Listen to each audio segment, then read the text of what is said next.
Hey there, and welcome to Frosty Faustings 2020 BBCF A Block Pools. I'm here with Bojack. We got the fellow commentator. What's going on, guys? I'm Nobody XII. Welcome back, Frosty Faustings 2020.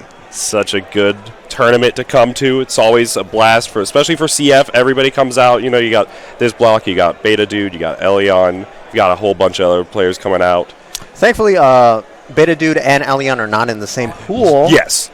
Because that was definitely the grand finals for, what was it? I want to say 2019, was it? Or 2018? For Frosties? For Frosties. No, it wasn't grand finals. It was definitely one of the top. It was like matches, winners finals, I think. Yeah, it was something like that. But Elion made a really good run that year. Oh yeah, no, Elion was the one that put Jubei onto the Blaze Blue. I actually now remember, because it was I think it was like losers semifinals because that was the same match where Elion put him into danger time by going up in the sky for 30 seconds. That was.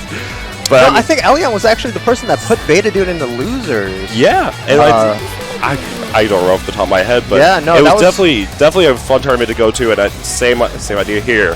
So let's see what we're going to be looking at. It's going to be Beta Dude versus Valkyrie Koji for round one. It's going to be Ragna versus Izanami. Now, we all know about the horror stories of Izanami, the winner of many Blaze Blue tournaments. Most recently being Arc Revo 2019, the first World Tour. So we'll see how, you'll see how Valkyrie Koji is not something that you can really sleep on. He's a very strong player in a lot of regards, and he's definitely with a very strong character. I'm curious how Beta's going to do it, because Valkyrie's a little bit more wild than I would say most Izanamis would like, but Beta is going to be the definition of patience. So, Beta Dude has lots of matchup experience with Izanami, especially absolutely. up to this point. I mean, the game is how many years old now, especially going into this new year, but anything can happen. Absolutely. Especially with this character. Absolutely, especially with Izanami's very strong, very good tools to deal with Ragna in a lot of situations. But we're going to see, but like you mentioned, the matchup experience is going to be coming into play, and I don't know how much experience Koji has against top-level Ragna. But we'll see how it's going to work out. Going to go pick the colors. Let's see. I usually say this a lot, right? If you've played one Ragna player, you've played them all. But Beta Dude is a special exception. This guy is always on top of his game, and he doesn't falter in neutral.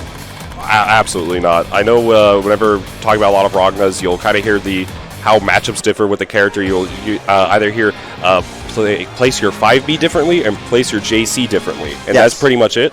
But when it comes to Beta Dude, he always knows he has the perfect button placement, sort of kind of like Finrich, where he has like really strong button placement and really strong awareness for, he gets a counter hit off a 5B air hit, I'm going to get max damage off. Yeah, and you'll see in a lot of situations, Beta Dude doesn't really like to fall into the scramble situation as much. No, absolutely not. Unless you absolutely force him into that.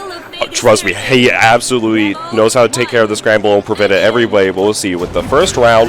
I like this start just going in. JA confirmed. Now we're going to see taken to the corner.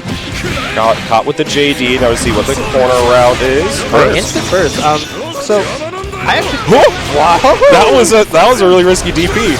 I don't think he meant to do that, honestly, because at that point, Valkyrie was actually on the other side, and the DP just randomly came out. And right there, you see that 6A on wake up. Yeah, that 6A going to get the full corner convert, and we're going to see what the Oki looks like. Ribcage, no fireball. Oh, that had to be misinput. Yeah, no, that was a little bit too high for the up-pull. Ooh, yeah, went for the safe jump, but didn't respect it. Went for that 2B and going to get caught for it. I actually like what Valkyrie did there, because that was a delayed wake-up in that situation. Yeah, he definitely timed it so that way Beta would probably try to go for a meaty. Nice skull placement. Oh, but gonna get hit. Danger time. Yeah. With that 100 meter, this should be the kill, maybe. Now, for people that don't understand what danger time is, do you want to explain? So, the first part is you take more damage. That's just universal. Yeah. But the second part is you are not allowed to barrier anymore. So, you are not allowed to block in the air against air unblockable. Yeah, because with the way a lot of Blaze Blue works is that a lot of your private normals can be air unblockable, so whenever you run out of that barrier, you're going to be caught out. So a good thing you'll see a lot of strong players will use against Izanami is once they are in that danger state, you're going to see a lot of air unblockable resets. And we'll see what Beta Dude can do about it, but right now he's just taking the full control. Oh, baited the burst. So a lot of people won't realize what's happening with Beta Dude in this matchup, but you can actually see him instant blocking a lot of Beta's airstream and DPing. Yeah, pressing a button. Creating a lot of these gaps due to the fact that instant block does reduce it like that. 3 frames where you see how Koji's going to handle it, but right now going to get the corner OP, or rather the mid-screen rather. Ooh, nice bait on the DP.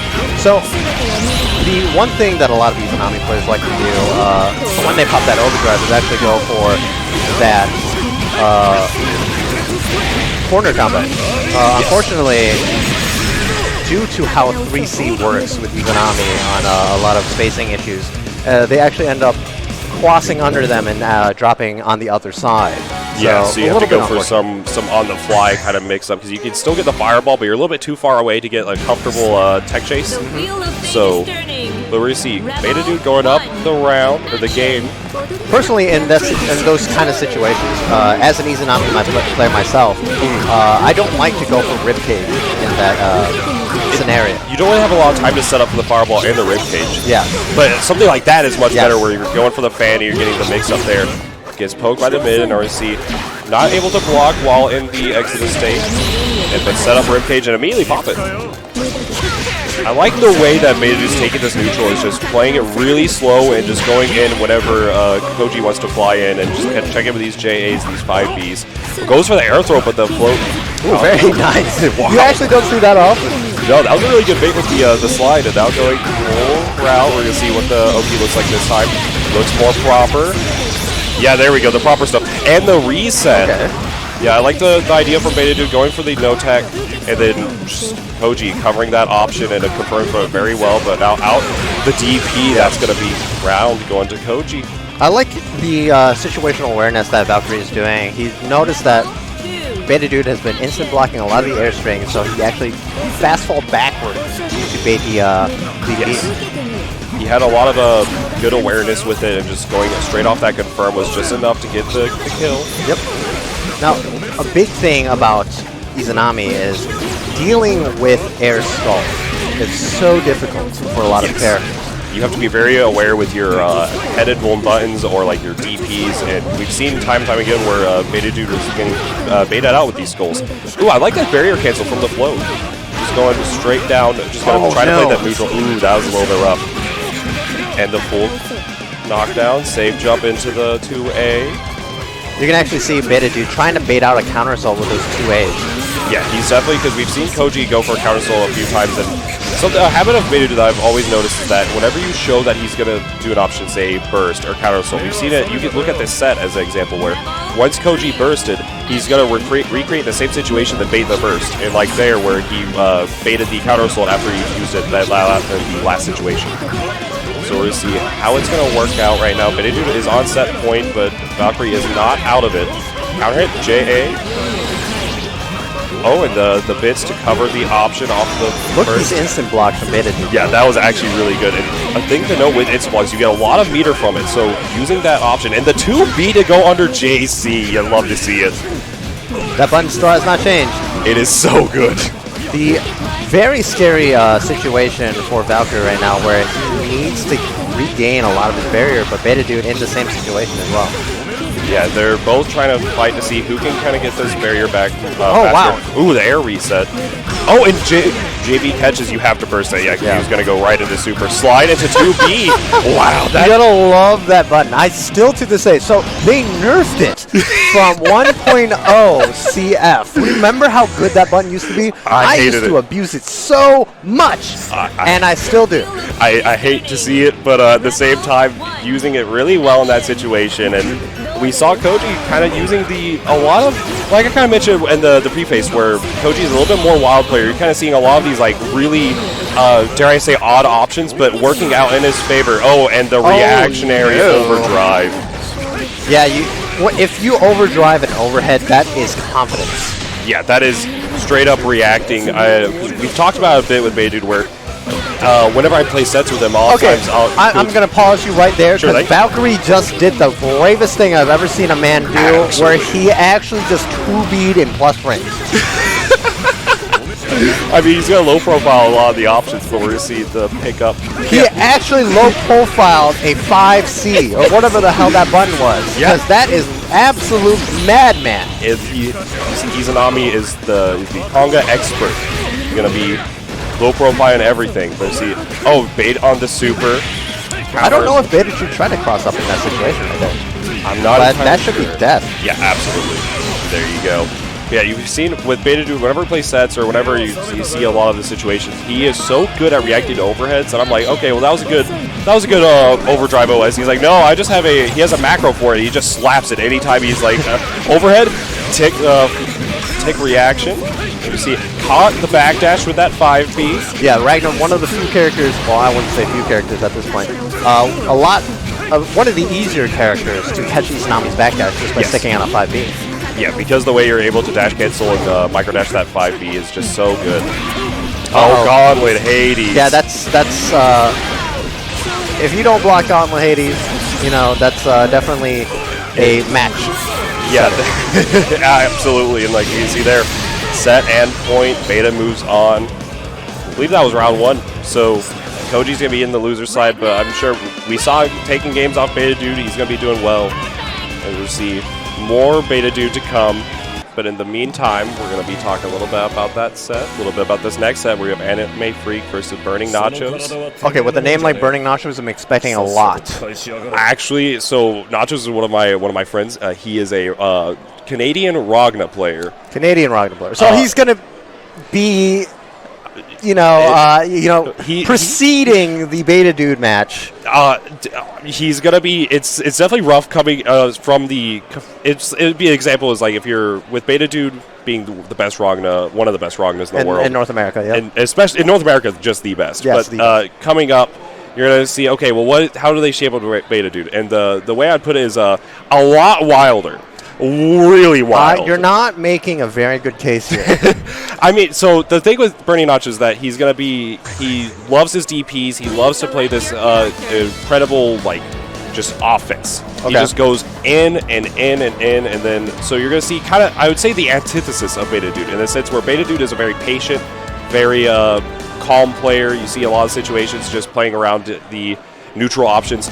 Nacho's like, neutral, haven't heard of her. I'm going to run up and I'm going to DP you in neutral. So the type of player that I just hate playing against. But it's always fun to see how it's going to work out, and make sure to desync those controllers anytime you go up to a tournament stage. We got several pads that need to be desynced. So luckily nothing happened during that set. So I actually don't know anything about Anime Freak. I actually could not tell you a thing about Anime Freak. Okay, so we're going to have a very interesting matchup over here. Yeah. Now, let me give you a question. Is Burning Nachos desyncing the controllers right now? Yes. Okay, so I'm going to say this right now, and I don't want to say anything. I'm not saying that white people look alike, but he looks like Ken in Black. I'm not saying that I don't see it, because I could definitely see it. But I can't remember. Anime Freak reminds me of somebody. Mr. K. Actually. This actually could be Mr. K's like long lost brother. This is now, guys. I'm not saying all white people look alike, but we have some doppelgangers up here on the screen. This is okay. That actually, with a tag like Anime Freak and playing Bang Shishigami, that actually is like makes a lot of sense. Or see, so Bang versus God, I Blanca. hate anime players, man. I mean, I'm so heated right now. And they picked Black Onslaught. Okay, that's gonna be a little bit rough, but we're gonna see now. Anime Freak, Burning Nachos. So Ragna versus Bang. God, I hate anime players. What are your thoughts on Ragna versus Bang? So, Bang is one of those characters that is absolutely interesting, to say the least. Yes. We've seen Dora play. We've seen a lot of Greek God play. Mm-hmm. He plays very obnoxiously, I want to say. There's a lot of situations where Bang players will just choose. He definitely put has. it nicely. Yeah, he has a lot of obnoxious options using the very fast movement on his air dashes and using the nails to kind of get in. But we've seen Anime Freak kind of just sticking to there we go. Yeah, using both the air dashes now, getting a feel out for Burning Nachos. I know Nachos does play a good bit with, like I mentioned, Greek. So yep. we're going to see how it's going to work out. I think Ragna is definitely favored here just because of the fact of the 5B and JC just distance that's going to be contesting a lot of Bang's hopes. Oh, that was a unique counter hit trade. So the big thing I can take away from this matchup is just solely button one, right? Ragnar's 5B is just faster than most of the buttons that Bang can throw out in the range that he wants to throw out that 5B. Ooh. Yeah, absolutely. And especially with we've seen a lot of the staircase pressure coming out from Nachos, using that JA into the JD. Yep. So see, there it is again. Yep.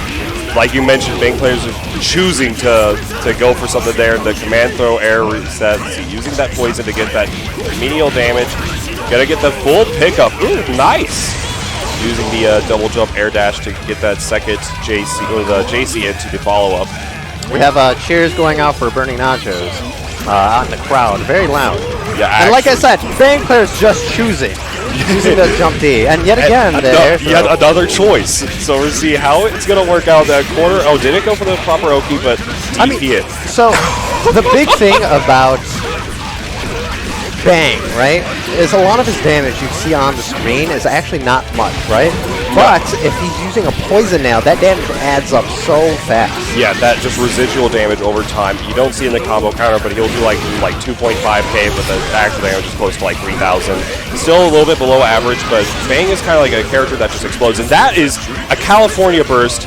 I'm really worried that if he doesn't block that DP, then he's going to be going into this tied game right now with no burst whatsoever. Yeah, no, so in situations like that, it's not always so wise. You don't burst. In that situation, you're risking so much for so little. You have to be, you have to really take the offense and just control the momentum of the match in that situation. And you're up a game. You can go into this next game with a burst advantage, but instead, now we're going to go in only at that 4 right now, and Burning Nachos is taking the stage.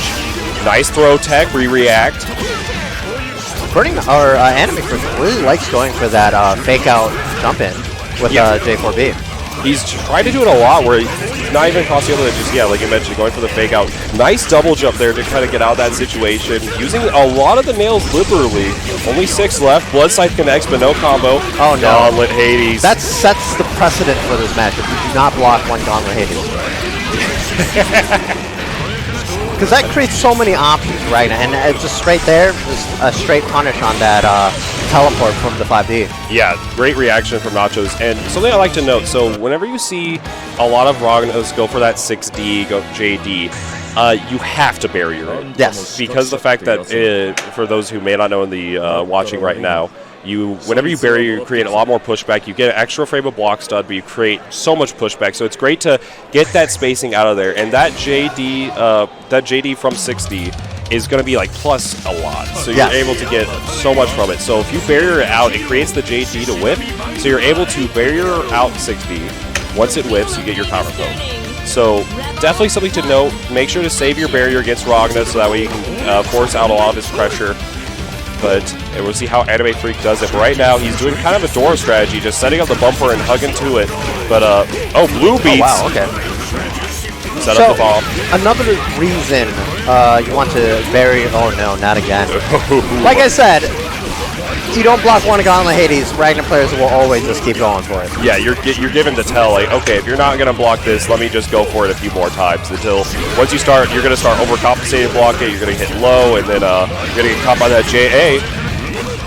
So, like I was saying, a lot of the instant block scenarios, is you basically get a free instant block from that JD after 16. Yes. So a lot of that situation is going to be really good, but gets the pickup here on that 5. That should be it if he spends the meter. Yeah, absolutely. Yeah, Carnage Scissors, you always spin the meter there. Oh, yeah. And now Nachos is going on set point with the burst advantage. And we've seen Anime Freak these really good confirms, so we're going to see how that's going to work out now. Ooh, kind of dropped the confirm there. Now, the big thing I've seen about Anime Freak is he's not able to really secure a lot of the knockdown situations. Like, when he gets that knockdown, he's always backing off. He's always checking for that Inferno Divider. It's yeah, exactly like you mentioned, where it feels like Anime Freak is not really OSing or not really taking care of the situation as you normally would. Yep. Where Nachos is forced so much respect out of him because of how many DPs he's landed. He's like, okay, I'm just my Oki is going to be back off and let you wake up, which is not really what you want. But we're going to see Nachos cover the wake up options here. That 5B. Oh, nice. Oh yeah, we got the reacting to it, but now didn't catch the 2D. Get this pressure going. Yeah, no, so Animate feels a little bit more hesitant in this final round. You can see the pressure building from just how Nachos has been playing and forcing him to make a lot of these decisions. Oh, yeah, there we go, the J4B. Oh, ABC, but no route bomb. Yep, full-on punish, and now we're going to round 3, game 2. I really like that decision. So Anime Freak, we've seen kind of hesitating on the Oki and a lot of the neutral situations, not really getting the full confirm, but it's like a death by 1,000 needles. As long as you're able to open them up and get just the little chip damage or the little combos here and there, you're going to be able to get a lot. But now we really overcompensate with the barrier block there. Now has very little barrier to Nacho's full bar. Arrow blockable. So another thing is, if you block that Gauntlet Hades, you get a free punish 100% of the time. Yes. Especially with a character that has a fast 2A or like a low 2A, a lot of characters can just block the first part and then just whiff 2A. And oh so no, that's the other overhead. Yeah, you're gonna get caught by a lot of these here. Messes up the micro dash 5C. We'll see crouch confirm for that 6C, and there we go. Yeah, Animate no barrier. Yeah, or it's slowly regenerating, but his burst is definitely not coming back anytime soon. Oh yeah, and that's not a safe jump against that amigo. We're going to see what the pick one of the better is. supers, reversal supers in this game. Yeah, it's really fast. It's definitely extremely punishable, but in a lot of situations against safe jumps, it can really test whether you're doing it right or wrong. But now we're going to see 3 nails left on deck and very little life, and that's going to be it, actually. Yep. And there we go. So Nachos takes it 2-0 over Anime Freak. Wow, Nacho's actually breathing a sigh of relief from the game. Whenever you're fighting Bang and you're getting caught with these like air command throws, you're getting caught by like these drive explosions or anything like that, I would have a sigh of relief too. Just not dealing with these Bang choices is just Bang choices are definitely very obnoxious to do, especially since if you block the 2D, he can just jump cancel. Exactly. So you're just sitting there like, just let me just give me a Jin next. Get this guy out of here. Just give me an honest character next. But up next, we're going to have LTL from California against Albiore. Canada, rather. Yeah. Oh, so Canada. I'm sorry. He is our resident Canadian coming down from the land above to go. So LTL is a really strong BB tag player. He does play CF. He also plays Exerd as well. Yes, Biken and Exerd BB tag playing a lot of teams, but in this game he used to play Raelius. Said, I'm the really kind of like his side game, so he's going to go a little bit low maintenance and pick Ragna, but then said, you know what, Ragna is not fitting my style, let me just play Bullet. Might as well. Yeah, man. So he's like, you know what, I don't care what anybody says about the character, strength and whatnot, it fits my play style, and that's the most important part. If you're able to kind of use find a character that fits your play style. Yeah, use what comes naturally to you and just able to take control from there, it's going to be great. So LTL... The one thing I will say about LTL is he needs to get a haircut.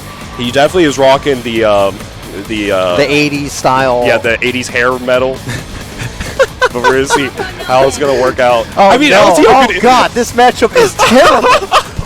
God. Holy Christ, this matchup is bad. So Bullet, her dash, right? and again, okay, so in this game, there are characters that can run, like Bang, Ragna, Jin, and then there are characters that dash, like Bullet, Hazama, Carl, Azrael, Izanami, but... So we're going to see how Albor is going to I don't know why I said Izanami. Yeah, I was fun. But we're going to see how Albor kind of takes it from here. So I don't know really much about Albor. I mean, obviously playing Kokinoe, but right now is just getting attacked. So the big thing that I am seeing right now is Albore definitely not setting the pace with the Gravitrons. No, definitely kind of letting LTL set the pace though thus far. Nice use with 6B and gonna get the full round. Yeah, that's just a straight perfect. Okay, so in this matchup, if Kokinoe sets out a Gravitron against Bullets, she can't move. Yeah, it's really difficult to move. You have to rely on those D moves there, but with the right spacing. What in the world? world? You just got caught by the DP? Okay, but let's see. Oh, block fatal counter with bullet. Level 3 heat. You died, amigo. You're actually just dead. Super dead. Pop the OD. Nah, he's not popping the OD just yet. Oh, that was supposed to be it. That's a double perfect right there. Yeah, that's this is a bit rough. Okay, Albiore, if you go back and you rewatch the set, or if you have somebody at home, I want you to take a second to check your phone and tell yourself, I'm Kokinoe. I have 3C and I have Gravitron. Yes. Those two things make this matchup absolutely horrifying. We saw the 3C, but it was a little at the round start. I wouldn't really recommend it. But in the same regard, really, you want to play defense if you want to catch the DP. Oh, okay, LTL is popping off. He's kind of feeling some kind of way. Yeah, so nice jump cancel on the 6C. Albiore is just choosing a lot of scenarios where he should not be pressing buttons. There's a lot of counter hits going on. And Bullet is one of those characters that actually has pretty decent damage off any straight hit. Yes, so Bullet, without heat levels, kind of does a little bit subpar damage. Once you get that one level of heat, your DP becomes a combo tool. You get a lot of reward off of it. And then with level 2 heat, you're doing fatal counter 5C situations. It is just tons of damage. And LTL going to the rodeo, getting the pickup. Oh yeah. My goodness. Like you mentioned, picking the buttons in the wrong spot is going to be a ton of damage here with the corner. Going to take it back from the side swap here. Meaty 2A. Oh, that was supposed to be an overdrive too, but got bursted. Now I think, okay, so the Gravitron is out now. Yeah, that was exactly what you need to be doing. Okay, you go for the 720 into the 360. I respect it. I definitely respect it. Okay, LTL so is feeling away. You actually saw that LTL was choosing just not to move because that Gravitron was out. Yeah. And that is the power of a Gravitron, I hope you know. Yeah, you have to, with the Gravitron there, like you mentioned, limiting the movement so well, and just LTL just going to the rodeo here and taking Albor out. Dead cat. Yeah, that was a little bit rough. LTL definitely feeling himself a little bit there, just choosing the neutral situation to crouch block and DP, or going for like the air command throw. Yep. So I mean, in those situations, Albiore was a little bit outclassed. Yeah, a little bit. A little bit outclassed. It was definitely rough, but the big thing to take away from that match is seeing these small things that Kokinoe has that limits a lot of Bullet's character. Yeah. Namely, like I said, that Fireball and the Gravitron. And also, actually, her Pinwheel, her Megiddo Fire. So those few moves actually limit a lot of Bullet's options. She has a great anti-air, but you don't really need to be jumping against her. If you're controlling the neutral with the Graviton, the 3C, and using just like spacing from like your 5B or anything like that, you're just setting down a trap and just going away. You're you have so much you force option. Bullet to come to you, but she can't move. Yeah, you're forcing Bullet to come to you, but because the Graviton is giving you a place, and because Bullet neutral and Bullet speed are two things that aren't really words, they don't really go together. She has great damage, really good buttons, and some amazing safe jump setups off of her knockdowns. Yeah, absolutely. But her movement is, like you mentioned, with using that step dash is going to be a little bit restricted, and then especially with a Gravitron out, and then her ability to because that movement restricted, the neutral is going to suffer for it. So you're really playing more of this like more grounded based kind of wait for the opponent to come to you. But if it's Kokinoe, you don't wait for them to come to you. You're forced to. Yes. You're jailed. But we're gonna see now Platinum versus Ragna. Burning Notch is back on stage. Dad Mad. Dad Mad? The Platinum player? Okay. I really like his gamer tag. Oh, okay, nice. That's actually a pretty decently hard link with Platinum after that overhead. This is just optimal, and item awareness too. Pogo knockdown, get the bubble. Yep. Now we're seeing. Now, Platinum's actually one of those few rare characters that you don't see often anymore, ever since CP with the advent of Pops. Yes. This, especially at CF, you have very few Platinum players kind of representing, but Platinum is still a pretty decently strong character, has a lot of options. She's so obnoxious to play. Absolutely. That's the big thing, is that the obnoxious nature of like the items and setting up, like, for example, like with the frying pan, you get the access to an instant overhead. And honestly, pretty good damage if you have the, like you mentioned, the tighter links, the better routing. Yep. Oh, and the 3C. Her buttons are actually very, very decent as well. Her JB is obnoxious to deal with. Her 5B is absolutely huge. JB has like, I think it's like 10 or something active frames? Yes, it's absolutely ridiculous. And she has access to one of the few air stalls in the game as well. Yes. She can stall her momentum in the air. She can create a lot of situations where you're forced to take a almost an RPS situation. And we spoke a lot about Platinum there, but really did not get to play that round. Yeah. I mean, he was showing a lot in the beginning with that overhead into that very hard link. But Dad Mad definitely falling short from burning Nacho. Yeah, in that round, you definitely saw a lot where Nachos was feeling really comfortable in neutral. I mean, if you let a Ragnar player feel comfortable in neutral, like that's rough. Also, there was like 3 or 4 unblocked Gauntlet Hades. Which, again, like you mentioned, once you have that tell saying, oh, you're not blocking Gauntlet Hades, I'm going to go in. 1 isn't blocked, 18 aren't blocked. So we're going to see how it's going to work out. I like that more defensive round start from Dad Mad, but we're going to see how it's going to work out in the long run. Caught out for that backdash. Okay, there's that counter. Yep, and now we're going to see the Halo still active, but yeah, if you hit Platinum during the, while Halo is out, it loses its hitbox. Now, the big thing to remember is Ragnar's jump C in this matchup, and every matchup, honestly. So, Deadman has actually been getting hit by a lot of those well-placed jump Cs. Yeah, like, Nachos has been replacing him super well with really strong... What in the world? That's what I'm saying! He just ran up, like, he's negative in that situation. Micro dash 5C. He's negative in that situation in neutral. Granted, after a counter hit, counter assault. Yeah, and you're like, you know what, I'm back in there. I mean, honestly, if you think about it, if after you counter assault, a lot of players are going to be going for that, like, dash in button. So, if you know that that's going to beat the range, then go for it, by all means. But speaking of going for that, Inferno Divider caught out the backdash. That man's been getting caught out a lot of backdashes in neutral. I'll try to cut to a roll tech there. I actually think he tried to counter right there in that situation, but probably didn't have the charge for it. More likely not. Nice side switch. Yeah, here we go. Yeah, that man's actually showing a lot of what Platinum could really do. Yeah, like, Deadman has, like, the routes on deck. Like, you can definitely see he kind of got that going on, but whenever it comes to, like, these neutral situations, kind of falling short, but at the same time, if you can limit these neutral situations to the utmost degree, then you're fine. That is 2 blood sights to contest for the projectile invincibility. And Gauntlet Hades. That's the burst. Throws the Halo out. Let's get that hammer. Yeah, get the hammer for the... Yeah. That was actually kind of cool. I didn't know that happened. Yeah, if they're standing, or if they're grounded, rather, it's just going to be... No, I didn't think that Halo was going to hit. Oh, yeah. It was a good call there. Nachos moving on in the bracket. Dad Mad going to be down to the loser side. See him getting a laugh out of it, and that's the big thing. You come out of these tournaments, you know, it's definitely a competitive environment. You want to do well, but it's all about that fun. If you're having fun, that's the most important thing. So you can see definitely they enjoyed their set there. So the big thing to take away from that match is, honestly, Dadman was showing us a lot of what Platinum could do, but he was definitely suffering a lot in the neutral situations.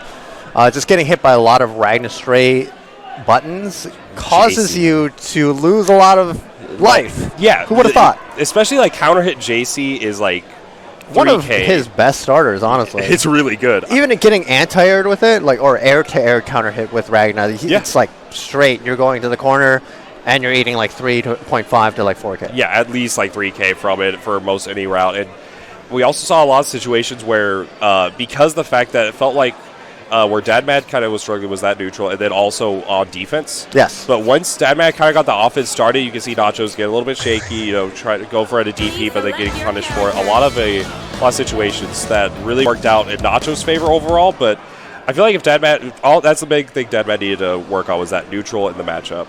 I mean, neutral against Ragna, especially the character like Platinum, is a little bit strange. His 5B, absolutely obnoxious. Well-placed 5Cs, jump C. We saw that jump C coming out so much. Oh, yeah. Honestly, Ragna's jump C extends so far. It's really good. And the animation just kind of just like goes out, you know? It's kind of like Jin's jump C.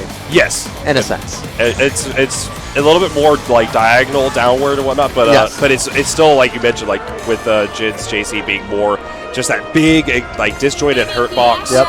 Like, you love to see it. But now we're going to be going into another Ragna named Raggy. But against Kaicho? But not Kacho, rather. My bad. But, not Kaicho. Kaicho is definitely not at this tournament right now. No, Kaicho is. Oh, is he? He changed his tag to 2% milk.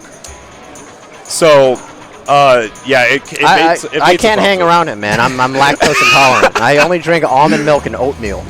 Side note with that as well, there's also like 4 total people in this tournament that entered with some sort of dairy name in their tag. But with that out of the way, Raggy versus Kacho, thank you. So we see, this is loser side. Pad players. These dang pad players, always at these tournaments, man. Dang old pad players coming out. Who was the pad player? Let's call him out. Who's the pad players? I could not tell you any pad player right now, but maybe Nachos. No, I think Nachos plays. No, Nachos. This might be Nachos, but look, I'm not gonna out him. I don't know. But who knows? The big thing, though, these damn pad players. On the real, though, pad players cannot actually desync their own controllers, so you have to go in and make sure to look at do this it. Pad player apologist over here. It's like he is a pad player. Look, I'm just saying, pad players might be the scum of the earth. Might be hitting those. How many macros do you have on your pad? I've got 2 triggers, 2 bumpers, and a couple of analog sticks. So, you know, I mean, it's kind of cheating at that point. Honestly, pad players, disgusting. They're terrible. Terrible people. Guys, if you're a pad player, don't look at me. Don't be in the same room as me. If you use this controller, I don't know what you're doing. But this is coming from a pad player himself. Yeah, no, they're terrible. That's why I play pad. If you can't beat him, join him, right? Exactly. I mean, Sonic Fox plays on pad. Yeah. And he's a scumbag also. And he wins everything. Almost everything. Almost everything. Yeah, but if you get but regardless though, make sure if you're coming out to tournaments, if you're looking back or checking the VODs, desync the controllers. Every time, Bluetooth settings, device is connected, desync it. Actually, there's a thing you can do with your pad as well where you have to be wired, isn't there? Yes, there's a setting for that. No, you actually have to go into your controller and do something, I thought. I have no clue about it. I remember trying messing with that for a while, but I could never get it right if there is a setting like that. I think you actually have to remove the battery or something. If you guys know, let me know on Twitter or something at NobodyXE. Yeah, actually, definitely let me know at Bojack198 because I definitely am trying to not have that Bluetooth connected. Yes. But I know there are handicraft ways to get around it, but I mean, especially in a tournament setting, if you're gonna have a dedicated controller, might as well just do it so other people you don't get disqualified. Exactly, or it don't create any sort of situation like we saw there. You know, you're stream time, you're doing anything like that. So, but regardless of the situation, just make sure you go into those Bluetooth settings, desync those pads. Wait, actually, let me see your pad real quick. Sure thing. I remember there actually being a button right here. Yes, there's a little button there. You have to have a bobby pin for it. And it's very odd to do because I remember doing it for a while, and then at Super TSB when I went and used the bobby pin, desynced it, and then it's still activated on a setup. So it's you have to hold it for 10 seconds or something. I'm not too sure. It's really weird. So I just every time I got off a setup, you just tell them, hey, by the way, desync the pads. Yeah, desync the pads. So, but a friendly reminder, desync the pads. But with that all out of the way... What's with the Ragna players and always picking Black Onslaught? It's actually a power-up. So there's a Ragna player, Joker, who actually made this point. And any situation, that was actually a misplay right there. It's already a missed combo. Because you're supposed to play whatever song the opponent wants. And then if you lose, or if you feel you know what, whatever, you go into character select and pick Black Onslaught. Because then, at that point, it's your time to pick the song, and you're getting the power-up. You're getting the pro tag comeback. We've all seen like the shonen anime and like the comic books. I hate Ragnar players. You gotta lose. I hate once. Ragnar players. It is. Look, Ragnar players are actually just playing pro tags. Like they are playing what they are. But now you see Kaicho or Kacho. Thank you. I'm gonna mess this up the entire time. But Raggy. So Kacho. Come on, Raggy. You gotta show me something. Yeah. If your tag is actually. I gotta make a lot of Shaggy references. Yeah. Uh-oh. Getting hit there, and now we're gonna see that as your drop is gonna be the situation. Kacho definitely just has this pretty much in his pocket at this point. Yeah. He's got the burst. Raggy has 100 meter or 50 meter to RC, but choosing to roll in a lot of situations, especially against a character like Hibiki, where he just catches rolls on his meaty. Yeah, like we've seen a few times where he's caught a lot of these like board rolls because Raggy just is constantly going through these rolls. Nice anti-air. Tech options, just getting caught out. Yeah, anti-air. It's a full route. I imagine going to try to catch out another roll. Yep. Now Hibiki is one of those characters that's just also very obnoxious to deal with. He's got some pretty big buttons, namely his jump C. Look, JC is my least favorite or second least favorite button in this game. It's so strong. But what in the world? That had to be a misinput on Yeah, no, that was definitely an Okay, just go for the blood side cross up. Fatal counter, but no combo from it. Does he end it? Oh my goodness! The animation still goes. The counter hit, it bursted. Okay, this is a slobber knocker. 5B, 5C, 5. Oh my goodness! You text the throw that whiffed, and you hate to see it as your drop loopy. Try to go for the air reset there. Overhead. So there we go. That happens sometimes. Kacho taking that one. And Raggy gonna be. Actually, wait, I recognize Raggy. So I was talking with Beta Dude and Beautiful Dude, whatever. We were just chilling on the setups. And he was like, hey, are you like. He came up to Beautiful Dude, said, hey, are you Beta Dude? and Julian went with it. He was just like, yeah, man, what's happening? What's going on? And Beta's like no, it's not. And he's like, wait, no. So, but he was saying that he enjoys the gameplay, but of like Beta and whatnot, but betraying him by going with Kokonoe. Though, to be fair, I think Kokonoe versus Hibiki is probably better than Ragnar. So, Hibiki is actually a character that can navigate decently through the Gravitrons pretty well. We're going to have to see how this matchup plays out because a good Kokonoe will utilize all of her tools very well.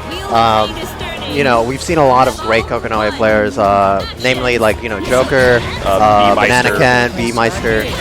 Yeah, we've seen it. A few of those players are actually at this tournament. Oh, cross-up JC gets the counter hit full confirm. Actually, I don't know if B-Meister's at this tournament. I don't think B-Meister is. I know Joker is. Yes, I know Joker is.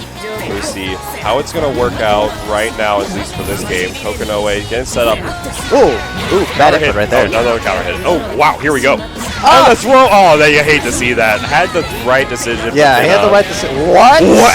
Okay, that is some cojones, amigo. So we're going to see how it's going to work.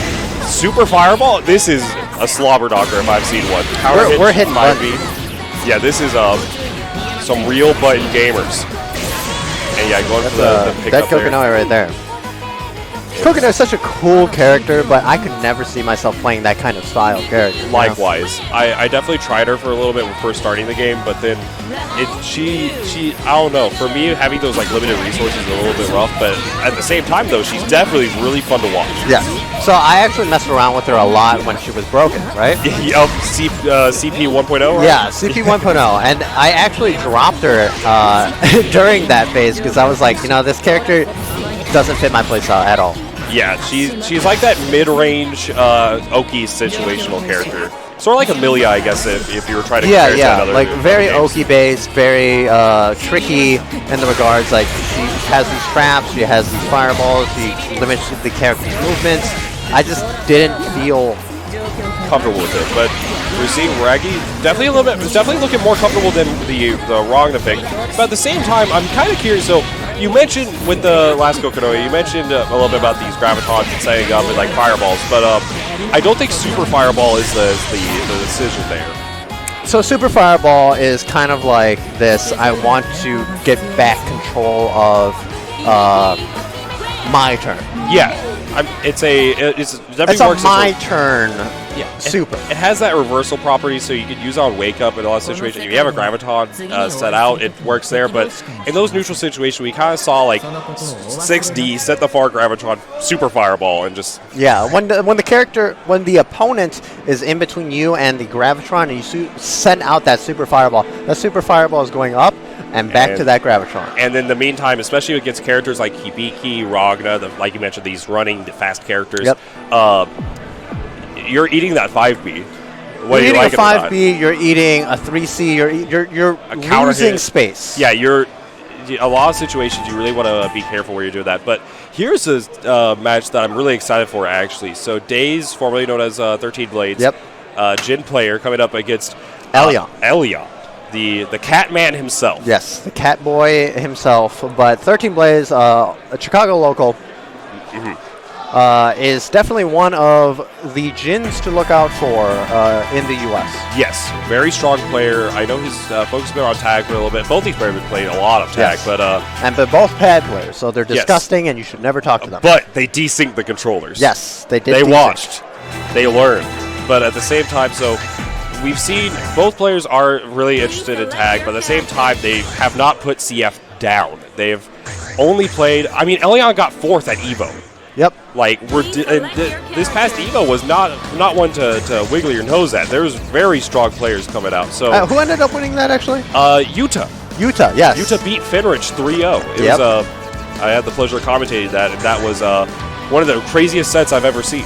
Yes. But hopefully this is going to be up there. So Jin versus Elion's Jubei.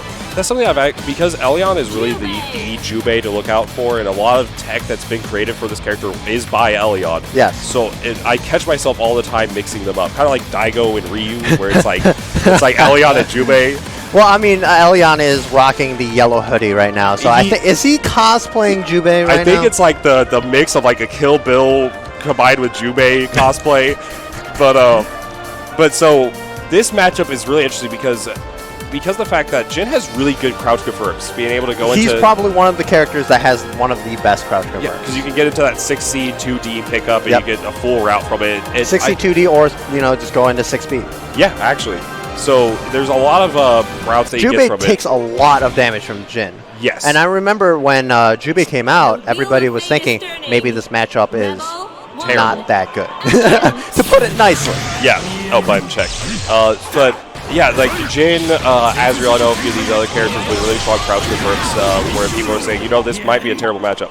But Elion has shown that he's really strong at navigating the neutral and navigating around these huge button characters. So we're going to see how that's really going to work out. But at the same time, with Elion, he's just really, really good at just staying consistent while consistently knowing which options to go for. Oh, he's picking Hibiki, going with the old character? Interesting. So maybe he really doesn't like this matchup. Maybe actually, but so Hibiki was his character before Jubei came out. Yeah. And he still is doing really well. I believe he won a couple of KITs with Hibiki or a few other tournaments, but really strong. I know he's been working on it as well for bad Jubei matchups, so this might be one of them. This is really interesting right now with the neutral because Days is putting a lot of respect on Elion while at the same time is whiffing a lot of buttons. Oh, he tried to do the backdash right there, but Hibiki, like we were saying, has probably one of the best roll catches in the game just by hitting 2BB or 5BB. Yes, because you can whiff cancel it into the follow-up. Meaty. Oh, this is a little bit of a slot blocker right now. Going for a lot of whiff 5Cs and the JA pickup. Hibiki, one of the best knockdowns in the game from that Izuna job, actually. Absolutely. He gets a lot of good OP situations from it. Rapid gets caught, and now we're going to see the combo here. Oh, Blue beat it, though. And gets Izuna. So 13 Blades is probably trying to go for a lot of situations where he can test where he can delay tech. Yeah. Which, in all honesty, against Hibiki, I would not really risk trying to delay tech that much. You can definitely use it once or twice to kind of throw off Elion from his game plan, but a lot of these situations, you just don't really want to go for it. But, drops the follow-up. Oh, the parry, fatal counter? Yeah, that's a big burst right there. Yeah, absolutely. I don't blame him. And now Daze is on the life deficit, going to go a little bit lower now. And Elion with the game point and the life lead. This is looking like his game to win. Or see what this pressure looks like. Caught low, full confirm, saving that 3C for just the right moment. And now here we go. Mizuno drop, but no meter to RC. The wake up DP. That's what the OP situation here. I always like. Oh no! 2A check it. Yeah, gonna get caught out. That's unfortunate. So he actually just got barriered out in that situation where he did that 2A. Yes. Like, he got barriered out, and then Elion, knowing, like we mentioned, causing that pushback, able to whiff punish the whiff poke. I actually don't think he got a micro dash there also. I don't think so, actually, yeah. Yeah, which is very unique from 13 Blades, because he's definitely one of the few people that is just really good at combos. Yes. He's one of the finest when it comes to execution, and then but in this situation, he's not looking really comfortable against Elion's Hibiki. Gets caught out for the backdash thanks to that JC, like we mentioned, very strong player. Oh, no throw tech. Nope, no throw tech. Gonna get caught out. It's a knockdown. Let's see what's happening here. Got him. Yeah, guard crush gonna be going in here. Now, a lot of people actually don't see guard crushes that often anymore since they changed them. Yes, they're still really strong, but in a lot of situations they are going to be incredibly minus on barrier. Yep. So it's you're risking a lot, and barrier is such a common thing to use as well. So it's really going to be noticing opponent's defensive habits and just abusing that. So we'll see what's going to happen. And yeah, it gets caught with the up back. Rapid going to get the full That's pickup. going to be a dead character right there, actually. Yeah, you got to spin all the bar there. You get that solid 4K damage. Yep. You cannot burst during that super animation. So yeah, you can't burst the super. Even prior, you see Elion doing that. Oh, there it is, wow, the footsies. Yeah. Here we go. Ooh, yeah, like you mentioned, fine execution coming out. You're going to get the full route 3K. It's going to be an active flow. Catches the roll tech. 6A, the Finrich special. Yep. Now we're going to get the quarter. Optimal. Let's go. There we go. We're going to get the Mizuno drop knockdown. Doesn't go for the safe jump. DPRC going to get the counter hit. What's the pressure? Oh, like air it, dash. yeah. I feel like he wanted to air dash back over, but it was just a little bit too late. But now we're going to see the... Oh, yeah.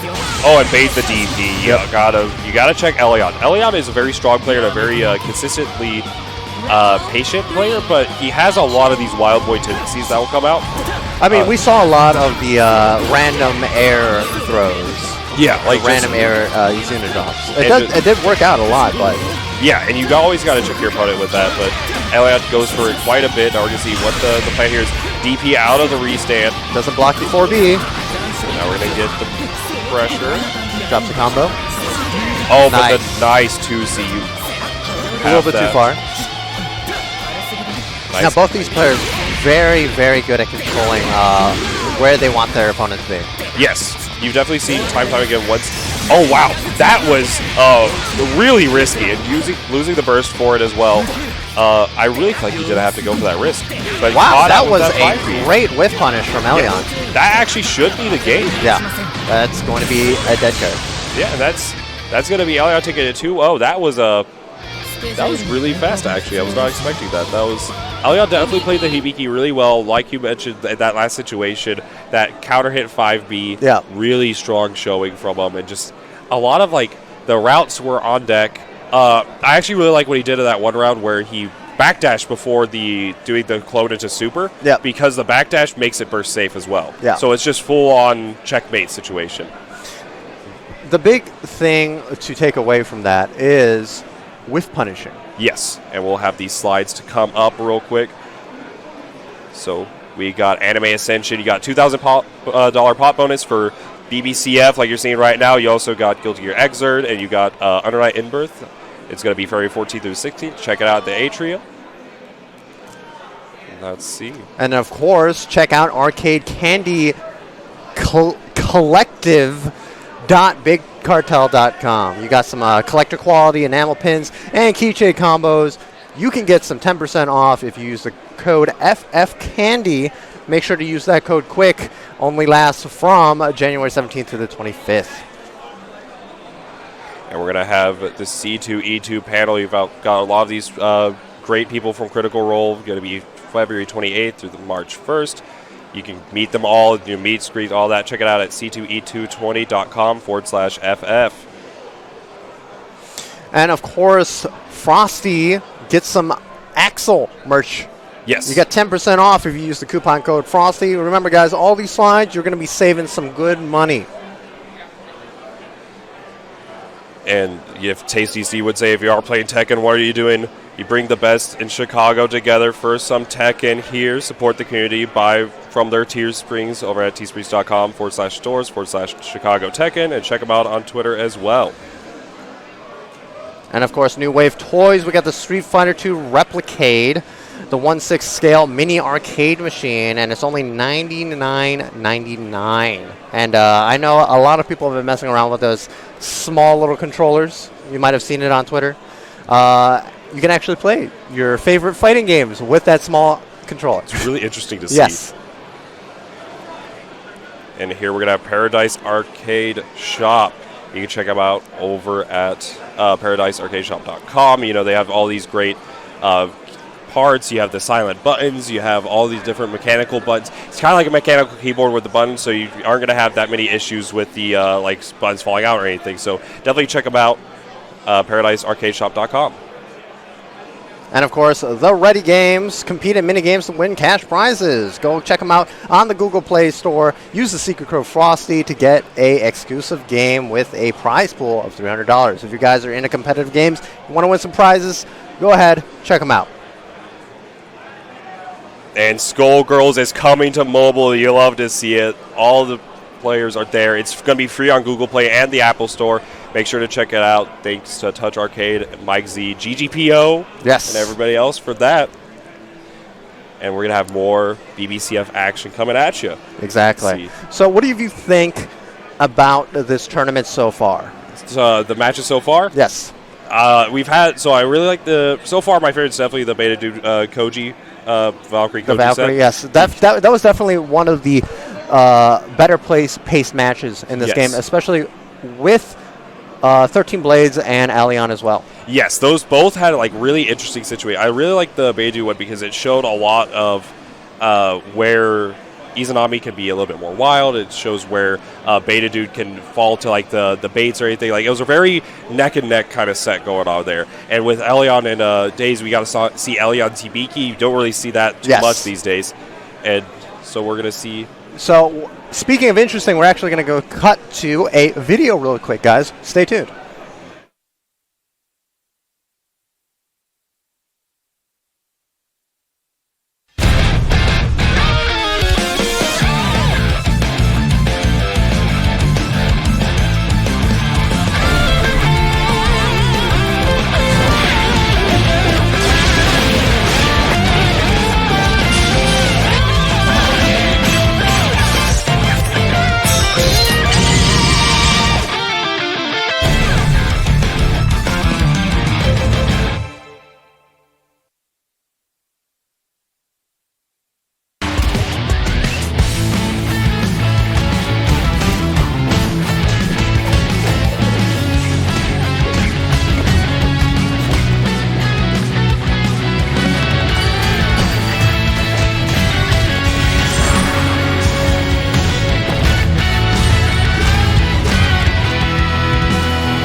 And we're back. Yeah, so we actually see Kizzacrate up on stage rocking that beanie.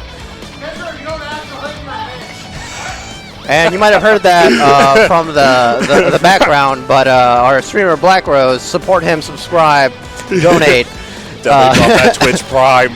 So you see, so Kizzacrate versus Black Manic? Flak-maniac? Something like that. But I've seen him play a good bit on the casual steps. Definitely been grinding. Oh, no. Oh, no. Oh, no. Oh, no. Oh, no. So Kagura versus 9. So I think we can kind of get an idea of what our team. Okay, no. I have trust in Flak-maniac to beat up Kizzer especially with the amount of pressure that Black Rose has put on Kizzer. Yeah, but we'll see how it works out. So far, Flack is actually kind of going in with it. Got the nice low into overhead situation. Okay, doesn't block the Kunzite, so I think this might be a wash. Maybe. Yeah, he didn't block the low either. Okay, so this is a wash. Okay, so go on about your rant about Kagura versus... So this matchup is really rough for Kagura in a lot of situations. So you can see kind of right now, outside of the Kunzite situations and the lows, just the great pressure. Look, Kunzite is really strong. Kunzite's really strong. This matchup is really bad for Kagura because you cannot use Wyvern because they're not projectiles. Yeah, you can't use Wyvern with it, and a lot of these situations are going to be really just rough. Like, the neutral is just going to be so skewed for 9. It is... Granted, I don't play Kagura, so I can't give a full insight to it, but I know, like, you can OS step a lot with by just dashing through it, or like DP. So a lot of Kagura's Oki, especially with the fireballs, don't work on 9 because of her frame 1 projectile invincibility on her back dash. Yeah, and neutral. Oh, wow. Kizzer just tried to throw out a rock in a blocking situation. That is not an invul move, my friend. On defense, yeah, love to see the rock show up and then the counter hit happen. But gonna get this full-on pressure going on. Okay, Kizzer's trying to play Guilty Gear right now. I can definitely tell. Definitely trying to throw out some stun edge. Okay, nice block. Stun dipper, rather. Into a punish. Into the 4A Kunzite. Into the Sprite, into the Crimson Raider hitting. And Wyvern working out in that situation. We're going to see Kizzer in the corner, using the burst to get out of there. Now using the 60. Oh yeah, using the body involt on that to kind of get in there. Black is going in. We're going to see how it's going to work out. Overhead. I called that! Every Kagura player plays the same! So, speaking of Kagura players, they're some of the most individually unique beings I've ever met. And speaking of individually unique, that mustache he's rocking is godly. It actually is kind of wild. Especially, like you mentioned, also with like the hair metal going on. Let's see. So it's actually kind of funny because we're seeing where Black was being caught by a lot of these Kunzites, a lot of the low. Speaking of the devil, but at the same time, we also saw where Kizzer got opened up a ton by the mix-up of Falk. So it feels very much like a offensive who can kill who first type of round going. What in the world is going on? So using that DP to get the fire buff here. Back dash! And command throw. Gonna catch dash! And now we're gonna see what's gonna happen. Empty jump mid. And gonna get flash kick. So this Oki isn't real, Bojack. Look, this Oki doesn't work on 9. None of this should be working. It's a very so like we mentioned, this is a great matchup for Kagura. He just Wyvern on wake up. Actually, wait, Wyvern does go through the Kunzite. Yes. So using that to the advantage, but the anti-air. Let's see what's gonna. If I scream loud enough, maybe Kizzer will hear me. Maybe, but I think he heard you say anti-air, and then the DP just whiffed, and then now he's eating 3.3K. Oh, there he did it! He did it! Oh my God! Oh yeah, here we go. So let's see. Now we have a real match. This is a battle of mids, but Black is actually on set point. Holy moly! All right, he sees the burst. God Fist. 60 to try to catch out the air movement. J2C not J2A rather not working out. If there's a projectile on the screen, a Kagura player is going to Wyvern. Yeah, I mean, if there's a character on the screen, a Kagura player is going to Wyvern it. So let's see now. Actually, I don't know if 60C, which is Wyvern, into the overhead from Kagura is a true block thing. So 9 might be able to actually OS dash. You probably can OS dash it. I feel like there has to be a gap there. But catching the roll and getting the full confirmed Kizzer with the awareness, right, to set up. Gonna get the plus situation, has to hold that mix, and the awareness. Oh my God, he did a combo. Well, it is blue. but see, Hey, that's right. I'll count it. Oh, and didn't actually block after the What in the world? And now gonna get caught. Oh, and yeah, he was trying to go for that astral. Yeah, he's trying to go for that. But let's see how it's gonna work out. You're gonna. Oh, but the dead zone Kagura pushing him through it. Okay, so Kisser might die. Yeah, actually is very inclined to die here. So you have one shot, one opportunity once your wake up. DP. You better burst. Oh, he tried it. Oh my goodness. So Flat tried to. I'm going to call out our streamer Black Rose here. This is all your fault. So I like that ending because you can see Flat going for the astral there, dropping the input, I believe, and then getting bursted, and then getting called out by the God Hand full screen. Back that. And now we're going to see the command throw working out. I don't like these bursts. I actually don't like these bursts. So Kagura has a lot of damage in his arsenal. That is the one thing that makes him very unique. Yeah, is that he does the damage. He had, like, from this situation, if it does combo, he gets like a solid 4K from it. It's very strong damage. But you have to really respect it. So saving that burst for the big hits is always nice. I know Bizzer likes to control this neutral situation. Gonna get caught here. Oh, and no combo. Oh, and Kunzite. That actually was the raw J2C into Kunzite was not a combo. It was just a triple overhead. It was just a lot of overhead. Yes. So bursting Kagura, I usually always try to save it for the big daddy hits, namely 6C and whenever I'm in the corner. Yes. So let's see. There's the air DP. Using the B Fafnir, getting the cross up into the low. Yeah, you're getting. I know that standing low is a good tool that he has in his arsenal. And we'll see the corner. And to the overhead. That's actually one of the few times we actually see Black Maniac not using the fireball throw. Yeah, he kind of opted. I do like the choice though because he has. Why are you bursting? Yeah, that definitely was a little bit of suffering. But he has the option there because the fact in that situation, because he did not have DP outloaded, he could safely go for it. Oh, he's going for it. Astral. Yeah, there it is. Okay, well, Black Rose gets his wish. Make sure to drop a Twitch Prime for that one. Whoever had money riding on that, if Kisser was going to get the Astral, please donate that money to Black Rose. For whatever reason, Black Rose looks really angry that happened. Like, he's just like distraught. He's like, why did this happen? He's like, I know what I did. But that was a really We're gonna stop here. We're gonna take a word from Black Rose. Black Rose, how do you feel about that? I don't know. He got it. He got it. I mean, you told him to do it. I know I did. I hate Black Rose. Guys, unsubscribe. Yeah. Undonate. Charge back. But we did. That was a really fun set, though. A lot of it was a real slobber knocker, as they say. Honestly, giving Kisser Crates slack is one of my favorite pastimes. That is a mood. But we do have some new players coming up to deck. Actually, not a new one and an old one. So we have Dad Mad, the Platinum player from earlier. And we see how he's going to deal against. Let's see, Somnium? Somnium? Oh, but wait, hold up. Which color are you picking? You better not. Okay, good. He can't pick my color.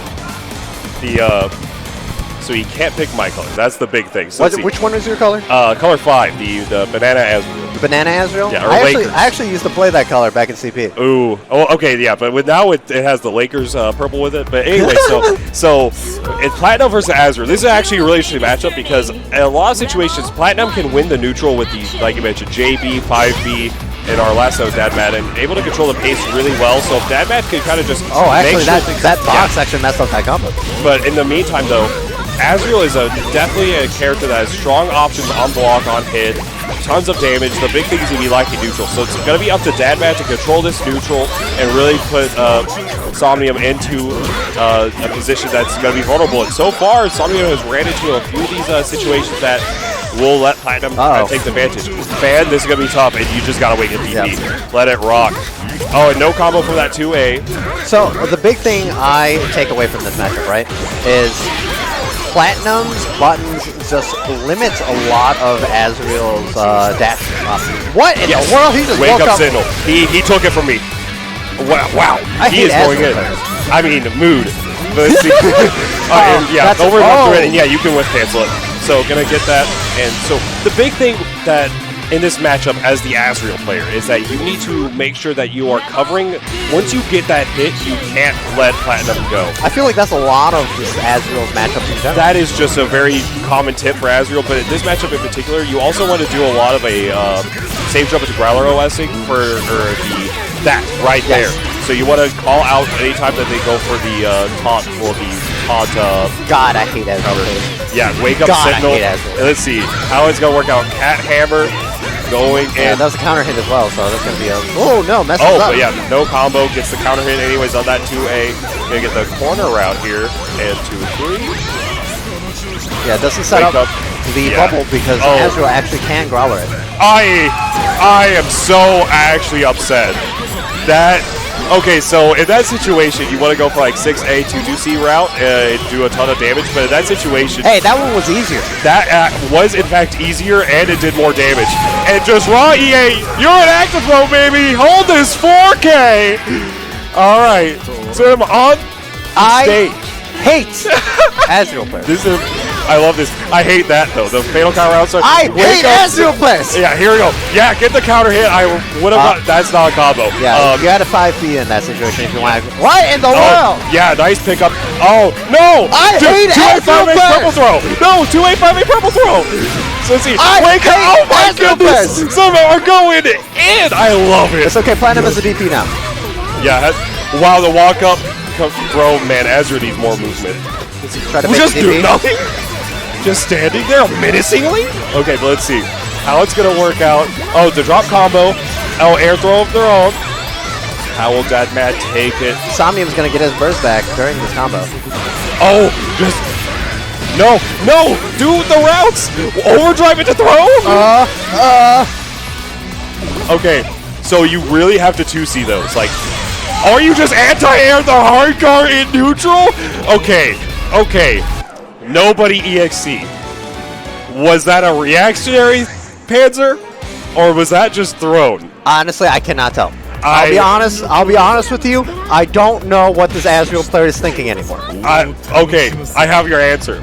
They are not, and they're doing it well.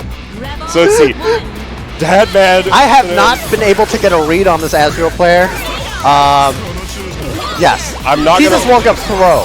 Yeah, I'm not gonna lie. This looks like my play like 2 years ago. But let's see how it's gonna work out. Is that good or bad? Yes.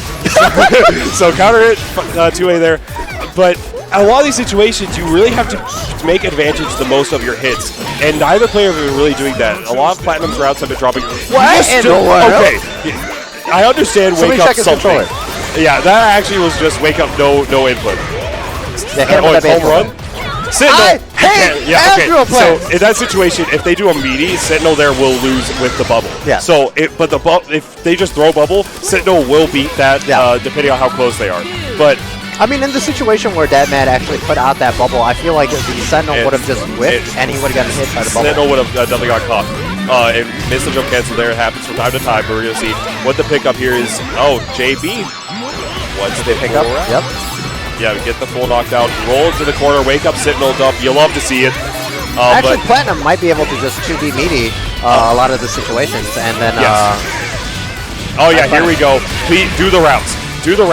That is not the route. Okay, but so yeah, in a lot of situations in this matchup, Platinum can actually 2B low profile Panzer Strike while also doing, if you do just OS 2B 5B on Sentinel. So if this is a common mistake with people with Sentinel, they think, oh, it's a reversal, so I shouldn't you shouldn't meet it. Incorrect. You just do your low profile normal and then buffer.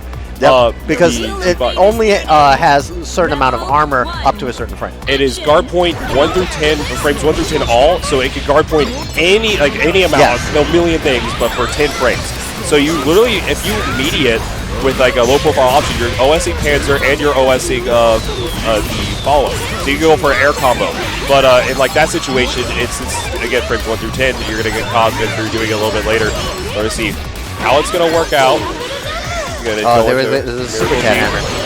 Yeah, there we go. A wake up DP, and that's not the option you want to go for in that situation. Again, going for these meaty 2B is going to be the case. You have Oh, fatal counter off, but yeah, but he traded with the cat hammer. So overdrive through an EA. That's 4K. That is 4K. Hold that. Let's see how it's gonna work out from here. Fatal counter 5C. But next hit kills on both sides. This is a big. Okay, he just throws it away. Oh, he actually. Okay, that was 50. This crowd is getting hyped more than I am. I am. Oh, look, I'm actually so confused. I'm not even gonna front. And a lot. You're confused. That's saying a lot. But so in these situations, so Azrael in that situation wants to run up and 2C those presence while also covering Platinum's options and getting air thrown there. Okay, so in a lot of situations where the present is out as Azrael, would you want to dash Growler? I personally would say that you want to go towards, you want to advance towards the presence while like reacting to Platinum's movement, and then position yourself to where you can just 2C them safely, and then just deal with them. But using the bat reversal there to contest the safe jump is going to take it, or rather the instant air dash. So you see, game point. I hate Azrael players. Round start 3C against Heartcar is going to be a favorable trade for Platinum. Now see the early burst. How is this going to work out? Caught low. Instant air dash JB, you got to trade. Yeah, Sit on wake up is going to get caught again. So as the Azrael player there, you really should be realizing that they aren't, that they're OSing, either they're doing one of two things. They're either mashing on your wake up or they're OSing your Sentinel. I'm going to go with the latter and say they're OSing Sentinel and would stop there. But because that super is going to be killing, the Adman moves on in the loser's bracket. Somnium goes out, or Somnium goes out rather. That was a very fun match. I hate Azrael players. I cannot reiterate how much I dislike Azrael players. And I'm commentating with you. So here's the thing. Here's the real question. Do you hate like Azrael players or do you hate pad players more? Or what about Azrael players that play on pad? That's like a double negative, man. I think So it might it's a cancel positive. out. I think it might cancel out. That yeah. actually That's how we're able to commentate together. Yeah, actually. But so Platinum versus Azrael are going to take it there. In the winner's side, however, we actually have Thantis versus Candle. So, wait. Who, Oh, I don't remember the bracket. Thantis had to play Diddley, and then he had to play, like, the top seed of their pool, actually. Yes. Who was the top seed of that? Oh, goodness. I have to look real quick. But Candle is a Texan. Elion! He beat Elion? Wait a second. Wait a minute. Wait a minute. Let me refresh this, see if this is up to date. Because if this is winner's side, that means Candle beat. Then this would be winner's finals of this pool. Yes, that is correct. So that would mean that Elion versus Days was loser side. What? I am actually. Is this winners or losers?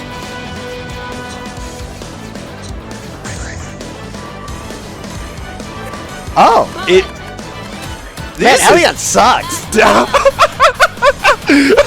Man, Elion sucks. So, if this is the case, if we're understanding this correctly, and that we've been given the right information, this is winners finals of the pool. Is just Thantis versus Candle, a Texan Bullet player versus.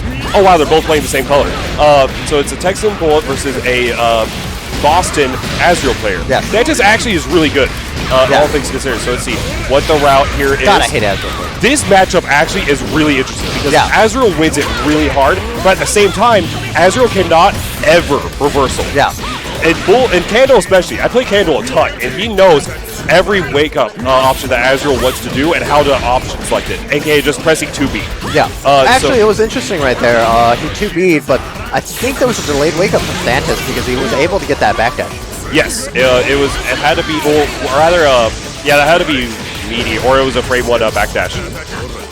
Let's see what Thantis pressure is. Whoa. Yeah, go through. Oh, not using the rapid cancel there to come the route. Let's see how it's going to work out. 3C.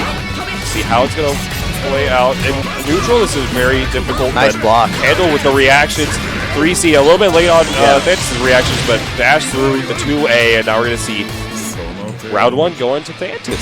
Yeah, so Thantis is getting a lot of these cross-up dashes into 5A, catching Candle off guard.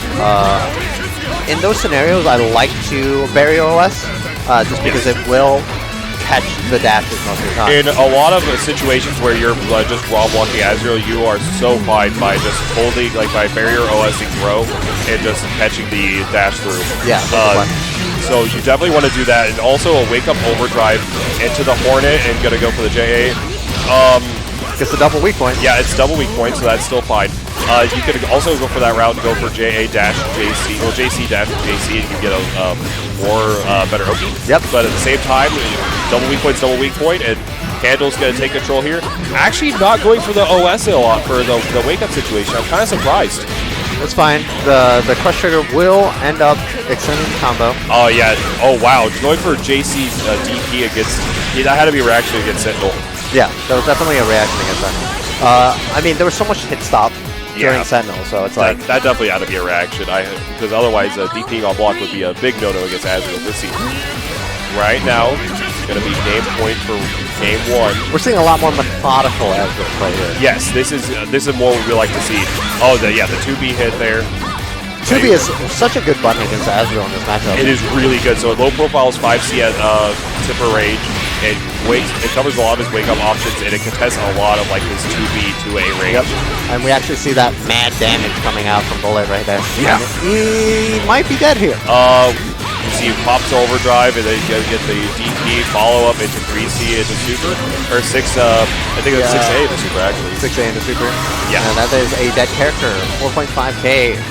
That's a straight perfect right there. Yeah, that was a perfect with the good timer as well. So we're gonna see that actually is kind of cursed. So, but Kendall going up 1-0 right now. This is what I like to see more from Dantis is on wake up he needs to be calm. He needs to realize that Bullet is... You just need to block. You actually... that's coming from me. You actually have to block. So the big thing about the Bullet matchup, right, is you're fine with just blocking a lot of situations. Yeah. Until they start showing that they're going to command grab you. Yes. At least in the... you have a lot of situations like right there where you can press 5A and contest a lot of her options, but it will solely be, in like this situation, in the wake up, you just want to block. Yeah. It just cover yourself there, because you win in a lot of the other, like you win at everything but the wake up option department. So another big thing is be careful about backdashing with Azrael, especially against 5B. Yes, because 5B also catches as well as, oh yeah, this is a Blackhawk gets killed. 5B catches up backdash as well as you can OS to a degree where you press 2B on their wake up, or like in general, and then if it whiffs, you just reaction with 5C. But this is huge damage. Is he gonna get? No, he's not range for double 6A, but he is just gonna be able to get the route. No weak point though. One of the rare situations where being too close to the corner actually cost him. Yeah. Or rather, it was like because the fact that 3C moved him so far ahead, it just cost him the double 6A route. But that is totally fine as long as he's able to come back with this. The Dantis is kind of just whipping buttons here and there and getting caught. There like it is we saw there, 2B is working. Oh, getting caught. Yeah. And to the air throw reset. Air throw. This should be very dead. And now, let's see. So Candle is on set point now. Dantis still in the game though. What I would like to see is, besides the blocking on wake-up situations, it's going to be where you really want Dantis to be maximizing his meter and his weak points. So a lot of these situations, he's able to go for good options using that meter, but Candle using that 360B. You're going to get the full route. Yeah, even gets the corner as well. Very good route from Candle. That's a double heat combo right there. That's optimal. Yep, and so... yeah, you get the crouch confirm as well. Hornet for the save jump. Oh yeah, didn't cover the no tech. +1 amigo and the DP. Yep. Yeah, just don't spin the bar. Don't cross up, not cross up. 6C is plus. So you're able to get the follow up here, recognizing that you can't get the 3C there. Getting a double weak point. Yep, and now he has the tools to unblockable. Yep, and that's unblockable, baby. Now, if you guys don't know about that Azrael Super, whatever weak point you have on you, you cannot block in that situation, or in that direction. If you have double, then you're pretty much However, so in that situation, Dantis did 5BB Blackhawk. He has double weak points, so it became unblockable. But you also, as the Azrael players, you need to recognize the resources. He didn't have 50 meters to counter assault, and he didn't have overdrive. He did not have overdrive, so that was a guaranteed checkmate situation. but counter hit JC into the 2As. We see what this is going to work out for Dantis. Safe jump. Yep. Gonna get the pressure here. Ooh, the reset. Yeah, that's huge. Yeah, that's so much damage. Super damage. Yeah, I don't think you need the overdrive. No, I think you needed the overdrive. Ezra's a pretty healthy boy. That is true. Yeah, he is one of the higher health characters in the game. So 5.3K from a 100 life overdrive. Yes. So that was a good option. He probably didn't actually need the damage. So yeah, meet him in the air, staircase him, and then go low crush with that 6C. Get the weak point. Gonna go for that again. Yeah, the bullet 2B placement is really good in this matchup. Oh, that's a counter hit jump C. Bullet's reward from that is huge. Yeah. Oh yeah, overdrive through it. Yep. Kill him. Oh yeah, a little bit too late on releasing. He's been catching Candle with that 6C a lot from the low profile. It's so good because in this matchup, Bullet does like to go for a lot of these like low profiling on 5C and whatnot, but because of that fact, 6C just becomes that much better. So really, the matchup goes based on how well you 6C, like how Azrael likes to play 5C and 6C. But nice defense, guard crush, but barrier was not. I actually think you could have got a 5B up there. That was a charge crush trigger. Possibly. The nice block. It is plus, so you got to hold that a little bit. 6C. Yeah, and Candle is also not anti-airing the 6C attempts. Oh. Yeah, and that is an unfortunate thing about her EA is that the range is not great. But Dantis, all he needs is one hit, and that's going to be the hit to take it. So right now, set point between these two. Dantis, Candle. Now Candle's going to get his burst back in this next round. Yes. He's going to have one more shot with that burst, but really going to come down. Dantis, if he overdrives, he will have two options here. And yeah, able to block in that situation. Better reversal. And yeah, special cancel from the 5D, recognizing the super, or the overdrive property. He's been checking Dantis a lot with these air momentum stops into this fall down button. Yes. Oh yeah, cross up. So this is going to be big damage. You have, oh, he tried to delay the Valiant to catch the burst, but not in the books. And now Dantis, all he needs is one hit. He's got 100-meter on deck. Any RC that catches it. That's going to be big damage right here. JD does catch backdash pretty consistently. He can't burst a lot of this. Oh yeah, try to go for it. I don't agree with that overdrive. Oh goodness. Catches him again. He's dead. He actually died. No overdrive. Oh wait, he has a lot of heat. Yeah, this is going to be a ton of damage. Purple throw. Oh, he possibly. So that super, he probably thought maybe this doesn't kill, so he tried to go. I don't know. That was going to be an added 1,000 damage. Yeah, that should kill, but didn't believe in it. He's catching him so much with these. Oh, and the 6B finally works out for once. That is unfortunate. That is full play, so it's only 2 out of 3. So, don't bet your set winning routes onto pink purple throws. throw. Yeah, on pink throws or purple throws, whatever it is. That you have 30 frames to tech in the. He should have supered, man. He should have supered. Look, even if he's gonna be kicking himself for that one, dude. Actually, like so in that situation, especially so.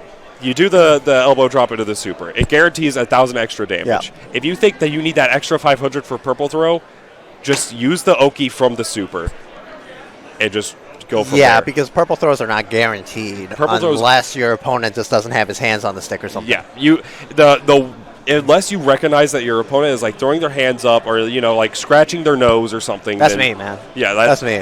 Look, I'm gonna be completely honest. I get purple thrown, pink thrown all the time because I'm always like. Yeah, no, you see, I'm the same way, except I'm the guy purple throwing, because if I notice that you take your hands off, you're like scratching your nose or something, yeah, I'm purple throwing, dude. Yep.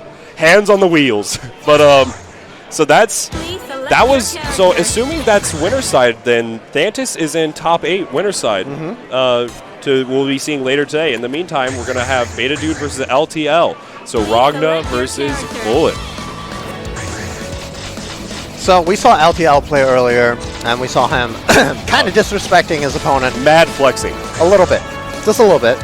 But he's up against Beta Dude now, one of the players you cannot flex on Beta Dude. Projected win the tournament. Yeah, he top seed of the tournament. very strong player. You definitely have to bring out your A game here, so I feel like LTL is going to really have to definitely, compared to the last game we saw of him, is really make sure everything is calm and sturdy. Just cover all these options. Wow, that 5A was ridiculous. And now we're going to see getting to the heat level. Actually spending it. Yeah, nice Oki, dash forward. JD, and heat. Nice one, it is plus, so you have to respect that. And in the corner as well, this is going to be big damage. Gonna get the side switch into the extra heat. And level 2 heat, knockdown situation. Safe jump on that JC. Nice block from Beta Dude. Oh yeah, try to meet him, but the super jump JC just whipping that little bit. Oh, guard rush. Yeah, very good awareness from LTL, recognizing that Beta is not using that barrier. Now let's see, gets the corner again. Safe jump JC. Oh wow. Oh wow, that's some roll out. Yeah, so LTL there was probably thinking that Beta was going to respect the safe jump JC. Yeah. So instead, try to go for some like air dash, high-low mix up instead. Yeah. It's interesting because Bullet's JC in that situation usually catches a lot of the rolls as well. Yes, it normally would. So in that situation, it definitely catches. You have to OS for the follow-up. But that's going for the mix-up. Oh, wow. LTL now respecting the wake-up situation. Oh, yeah. You see that red bar is building what will be the wake-up option. DP, 2A hit stop OS on the DP. Her DP is not that fast, so you're able to, a lot of characters are able to hit stop OS it. And try to contest the wake-up line with a DPRC of Beta Zone. Oh, try to backdash. Yeah, Bullet's backdash, definitely not one of the stronger ones. It's not one of the stronger ones. It's still pretty good, but Beta, it covers a lot of distance. Yeah, that's the big thing about it. It doesn't have a lot of involve, but because the spacing covers is nice, and because Ragna, they mentioned with that hit stop 2A, just doing 2A into 2A there is just super good. Yep. I mean, that's just Beta Dude's playstyle. Like on your wake up, he's going to be just 2A, 2A, hit stop 11. Yeah, exactly. So now we're going to see, but LTL, we mentioned this again with every bullet that we've seen on stream so far, is that her big thing is going to be damage and like once she gets her turn. So LTL is really taking advantage of that and putting Beta Dude down 1-0. Yeah, wow. This is definitely a eye-opener right here. Yeah, so definitely Beta's getting caught out by a lot of stuff. I know Beta is also from Texas. We saw Candle earlier from Texas. So they probably, if I had to say anything, it'd probably be that Beta's experience with Bullet is going to be more projected from Candle's playstyle. And LTL is definitely not playing very much like Candle. Definitely playing his own style of Bullet today. You see that JC going to get the route. Gets a knockdown. 2A, 2A. Oh, 2A, 2B. Alright, gets the pressure. Gets him low. This is in the corner. Oh, no, drops it. Alright, gotta get the knockdown. I like the awareness from Beta Dude as well because LTL did a string into 6C, which is definitely not... There's no situation where Bullet can actually put you into 6C. Yeah, so in that situation, just recognizing he can do it and really good observation. But now let's see, Beta Dude is looking at really strong right now with that perfect. Going into round 2. He is still down a game, so he does need to take this one. Oh, that was a big counter hit, JC. That was a big counter hit, but didn't really get the follow-up with it. Overhead, gonna catch LTL out. What the route is, just bursting. What's it go? Return to this neutral. Instant blocks the fireball for extra meter. Look at these instant blocks. Yeah, and now using that JD really well. That's actually very strange. Bullet's counter hit animation is actually making Ragna's 5 away. Yeah, actually, because she has one of the real back animations, so it can create... Gonal Hades not blocked. Yeah, now LTL's going to get caught out, but the next hit kills. What in the world? Wow! That's not even a DP, man! Yeah, so honestly, I think because in that situation, Beta does like to go for like a jump forward, jump forward. falling JC. So LTL is like using like 200 IQ plays, like he's gonna do that. 300 IQ. Yeah. So I'm just gonna command throw him out of the air on his empty jump. Let's see how it's gonna work out. JC again. Yeah. So it's really catching Beta out. What he needs to be checking more is either with 2A or with 5B. Yeah. If he just does falling jumps into 5B, it's gonna catch a lot of the options that LTL tries to do. Yeah. And if he gets counter hit, it's gonna straight combo. Oh wow, yeah, and dash, instant air dash, Inferno Divider cross up, and we're gonna get that's not that easy. Yeah, it really is not. To get it, especially how low he gets it, is really phenomenal. But now using this stagger pressure. And he's not cheating either. He's playing on stick. Yeah, he's doing it all by the books. But now we're going to see the overdrive is gone. So in that situation, using the overdrive is going to be a bit of a detriment because you do want to get out of the corner by using it. But at the same time, now in this round, unless LTO gets really started here, it's going to be a big uphill battle. He actually ends up trying to reset the neutral just to get that hit 2 back. Yeah, and actually because of the fact that LTO did go into active flow, able to took Betadude's burst, so this is definitely not a huge loss. Yeah, no, it actually is pretty good for LTO, all things considered, because he was able to use that overdrive, get into active flow, and then build all that overdrive back up. So now he has the first advantage going into this game. Betadude is on set point though, able to come back. Oh yeah, catch up that 5B into the reactionary 5C. That's interesting. In that situation, both still flush. Yes. But he ended up backing out anyway. Probably because Betadude's gone for a few risky DPs, it's a bit rough. So we're going to see how it's going to work out. Next hit will end up... Yeah, next hit for Betadude should kill, assuming he builds that Oh, here. no. Oh, he hit him with the Zen hit. Oh, but here we go. Gets the heat. Oh, yeah, just kind of going for the drive. Yeah, you see, I really like Betadude's positioning in neutral. He's really trying to space himself right outside of JD's initial range and just able to catch from there. And yeah, able going for these 5As, these JAs to kind of catch out LTL, whatever movement he wants to do. And yeah, you have to burst there. Carded Scissors on reaction, and that's going to be Beta making it into winner's side, top 8. So the scary thing, what Betadude was doing, right? When he was letting him, when he was just resetting that neutral situation against Bullet, he was just letting her build that heat up. And that's just scary. It's scary, but at the same time, it makes sense to a degree because the way Ragna interacts with neutral, Peak has, if you react to try to go for like a greedy like double charge on that, Ragna goes in, but LTL kind of recognizing you don't want to be in that 5D JD range because of the fact that if they go in, then it's going to be terrifying. You know, you're going to have like you want to stay out of that range, and so LTO said, if you're giving me the space, I'm getting this heat. So it's very interesting there. But on the loser side, Elion versus Dad Mad, the Platinum player we saw earlier, going up against another one of the projected to win the tournament, but actually being sent to losers. Actually being sent to losers by Thantis, I would assume. So I wonder if Elion has actually played Jubei this tournament. Maybe that's like the big case. Because I play with Elion at any tournament we try to go to, and so he should know the Azrael matchup like the back of his hand, but losers bracket now, definitely going for where the Jubei here. This is going to be... I'm curious, so we've seen Dad Mad in a few of these matches where it's kind of these like wild options or trying to go for like these JB or 5B, but Elion is the king of wild, or the king of like using these like 300 IQ plays to kind of contest. So we see how it's going to work out. Jubei versus Platinum. Do you know if Platinum has good crouch confirms on hit? Yes. It's so with that in mind, it's going to be good for Dad Mad if he does get these hits. Oh yeah, the ender of that cat Nice ball. confirm. Gets the knockdown here. Didn't get the dash to go for the high-low. Oh, and the confirm. Yeah. That button from Jubei is actually so obnoxious. Yeah, it's really good. Another thing to remember with Jubei is his dashing 2B. Yes. That thing is literally the second coming of Ragnus 5B. I think it's better than Ragnus. It is better because it is +1 on block and it's it low profile so many things, and because of the fact that you can use the dash. Oh, okay, so that actually, as a side note, Elion did not technically lose to Thantis. It actually was a DQ because he did not show up in time.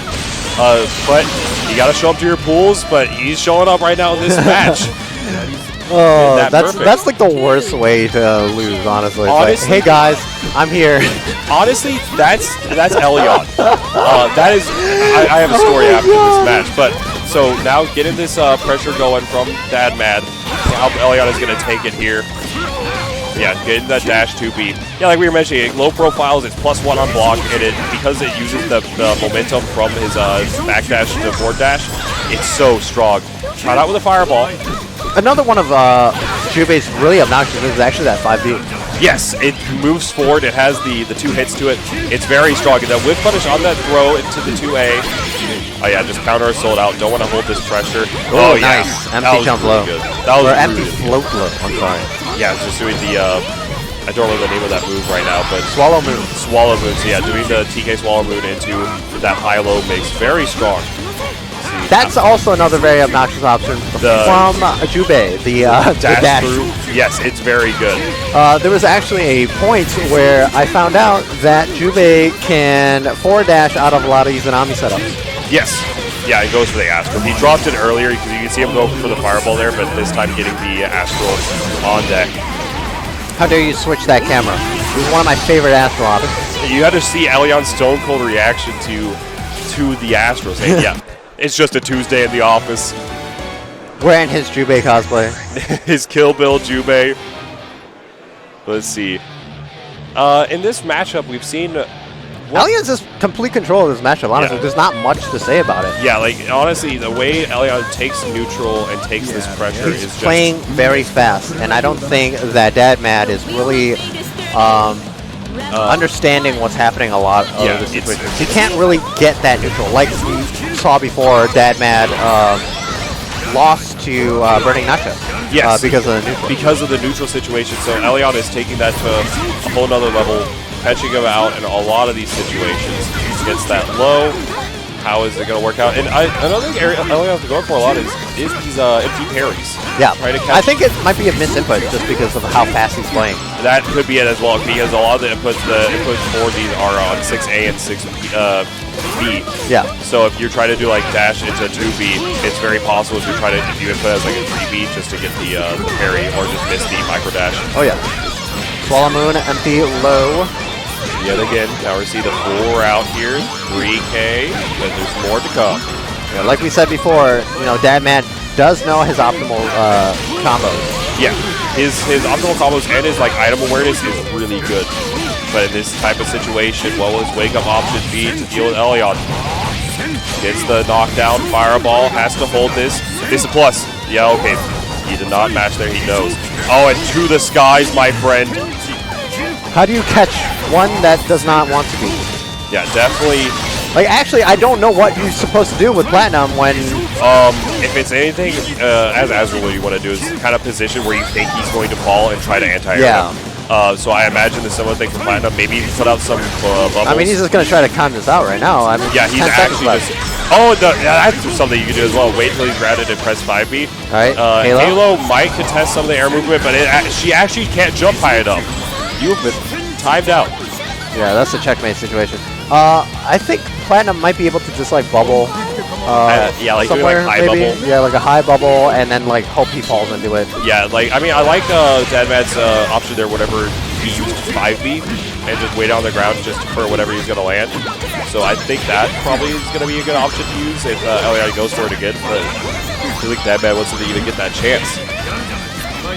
Now, Baseball Bat actually is not going to do much. Not really against Jubei. A lot of his pressure is going to be strong against that type of reversal. We'll see how it's going to work out. I feel like he might try to use it to contest. Oh, yeah, and Elion was waiting for it. He even tried parrying it. Oh, yeah, that cat hammer is so big. All right, blocked him.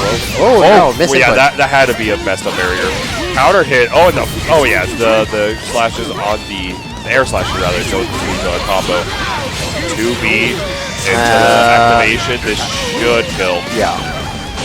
Yeah, the active blow bonus as well. That did 3K. That was really good. That was 3.3, and that wasn't even the end of the combo. Yeah, that was it still had plenty to go with it. So, yeah, Elion moves on.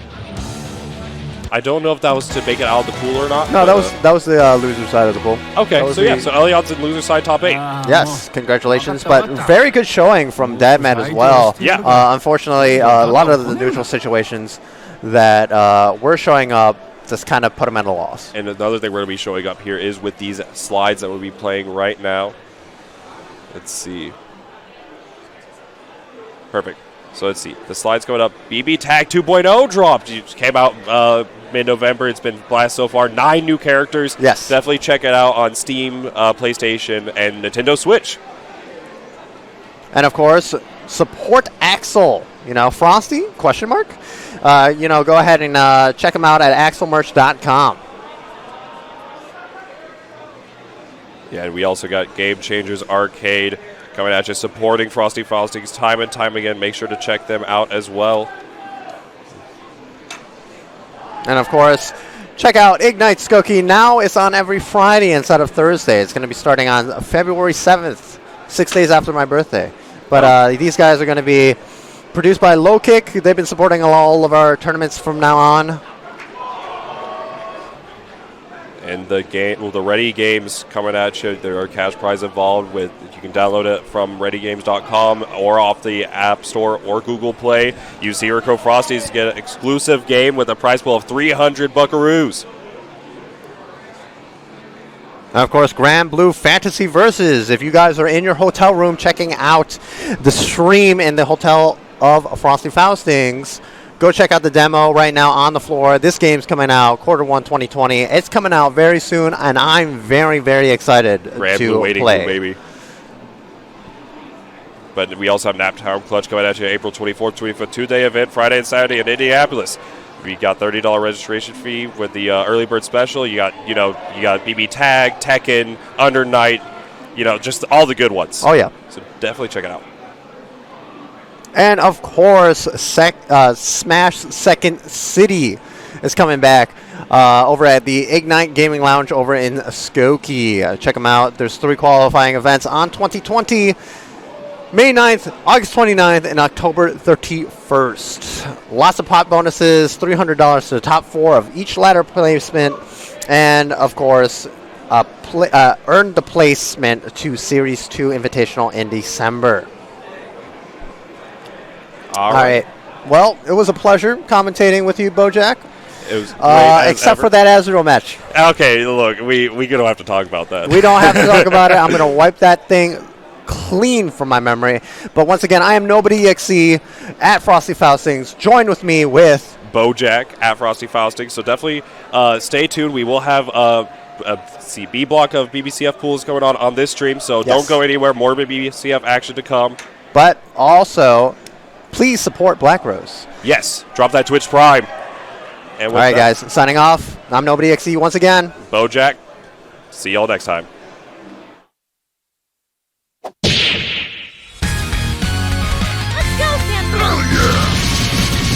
Your hat. Back on the beat. Here comes the battle. Time to operate.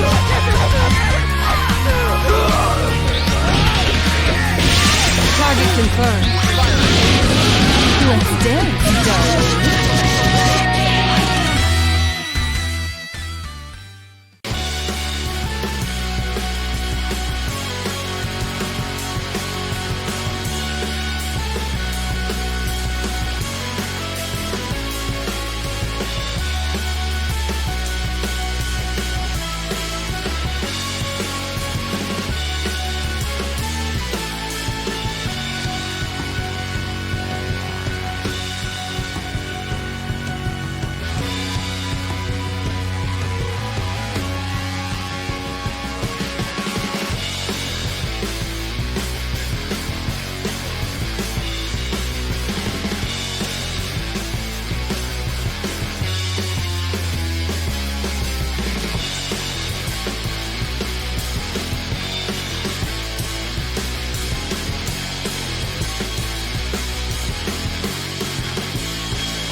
And welcome back. We are here at Frosty Fausting 2020. I know you guys had to wait a little bit, but we're back.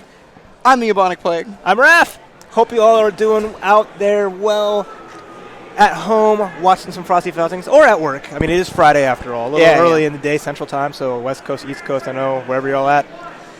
You get to enjoy some amazing action here, but it's been really cool. Being blessed to be able to watch some Blaze Blue Central Fiction at your job right now, possibly. That sounds sick to me. In the year 2020, being able to catch some BBCF of the highest caliber. That's right, yeah. We saw earlier pools. We saw a lot of amazing players, do their thing, and you had good matches. And, these Blaze Blue players are thirsty. Yeah, they want tournaments, and they really want to keep showing their game because it's been 10 years of Blaze Blue. You want to talk about earlier pools? There's one thing I do have to mention to everybody. Maybe you missed the last set of pools. Maybe something. Maybe you just haven't been able to catch up just yet. Yeah. One big thing that happened in the earlier set of pools is Elion. He made it out of pools, but he made it out in the losers bracket. Unfortunately, this was due to a DQ and not because he actually lost. So I just want you to keep that in mind for when we start getting into the post pools matches that Elion is in losers. And one of the best American BBCF players is currently in losers. And you're going to watch it and you're like, huh. So okay, this kid just handicapped himself. He's like, you know what, let me try hard mode Frosty Faustings. And he was is that how you start out 2020? He started out 2020 in hard mode. Let's just go in. I want to play as much matches as possible. It's been a spell since the last big BBCF tournament, which was Arc Revo. So let's just, let's take in as many games as possible, get back up to speed. And he was even not just playing Jubei, which is really cool. I see him expanding his repertoire, playing Hibiki, doing a little bit more to, cover, the odds and ends that one character that is not really well regarded might, It can also be a fun factor, right? Like maybe he just finds Hibiki really fun, right? He just wants to play Hibiki. Something like that, As much as people like to play their character, right? A lot of the time people are known for a particular character. Sometimes you just want to play something else every now and then. You get a little bit of burnout. You get a little bored. Something like that, Unless you're a Ragnar player. I don't understand Ragnar players, dude. I don't get it. They're the only ones that they're like, hey, I why don't get it. Why don't you sub this guy? Or why don't you try him out? I'm good. I'm fine. good. Thank you. No. I'm also going to pick Black Onslaught as the BGM. Yeah, so, every time. They're a special group, They are their own little pocket in this wonderful community where it's just they're protagonists. They can't defy that part of them. It's like it's ingrained in their DNA. No matter what game they play, it's like, okay, yep, main character. I can't refute that. You're completely correct. 100%. Like, I can't. They're like that. I don't know. I never met a Ragnar player that isn't just like, I play Guilty Gear, I play Alpha, I play Eunice. They play Soul. I'm gonna play Merkaba. They're playing Hyde. They're playing Soul bad guys. It's not like Ryu players did that kind of thing, right? Street Fighter's not the same thing. Like Valle played Akihiko in Persona 4 Arena. Yeah, no. He's like, I do what I want. Like Daigo. I have fun. Yeah, Daigo. I guess Daigo did play Soul, to be fair. He did. But he played Bishamon in. But I was gonna say. But then if you go to other games post like anime games, then it's completely different. So it's always fun to see, just like how each community does their own thing in that way, where it's just like everyone goes about their preference, but doesn't stick to that archetype unless you're a Blaze Blue player. Unless you're a Blaze Blue player. Again, Ragnar players, man. I just. All right, so I'm sorry. We're setting up for our first match here at the next B pool. So we got Dead Spike going up against legendary.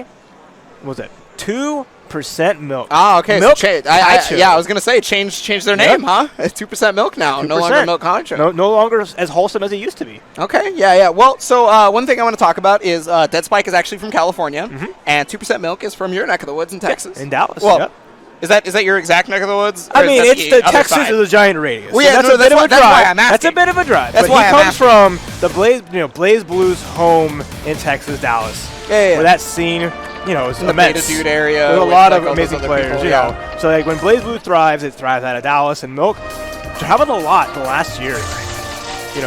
Really unique player in the sense that he has an army of characters that he's happy to switch with. Okay. So he's unlike your protagonist players. He will play, Rachel if he has to. He'll play Mai. Those are the two big characters for 2% milk. Absolutely. Yeah. The two biggest characters. And I mean, we even saw that at the last Texas Showdown, right? Yeah. Which was an Arc Revo qualifier. Milk Kaicho, or 2% Milk, got second at that, I believe. You know, he had to get the run back. He either got second or third. I can't remember if it was Elion.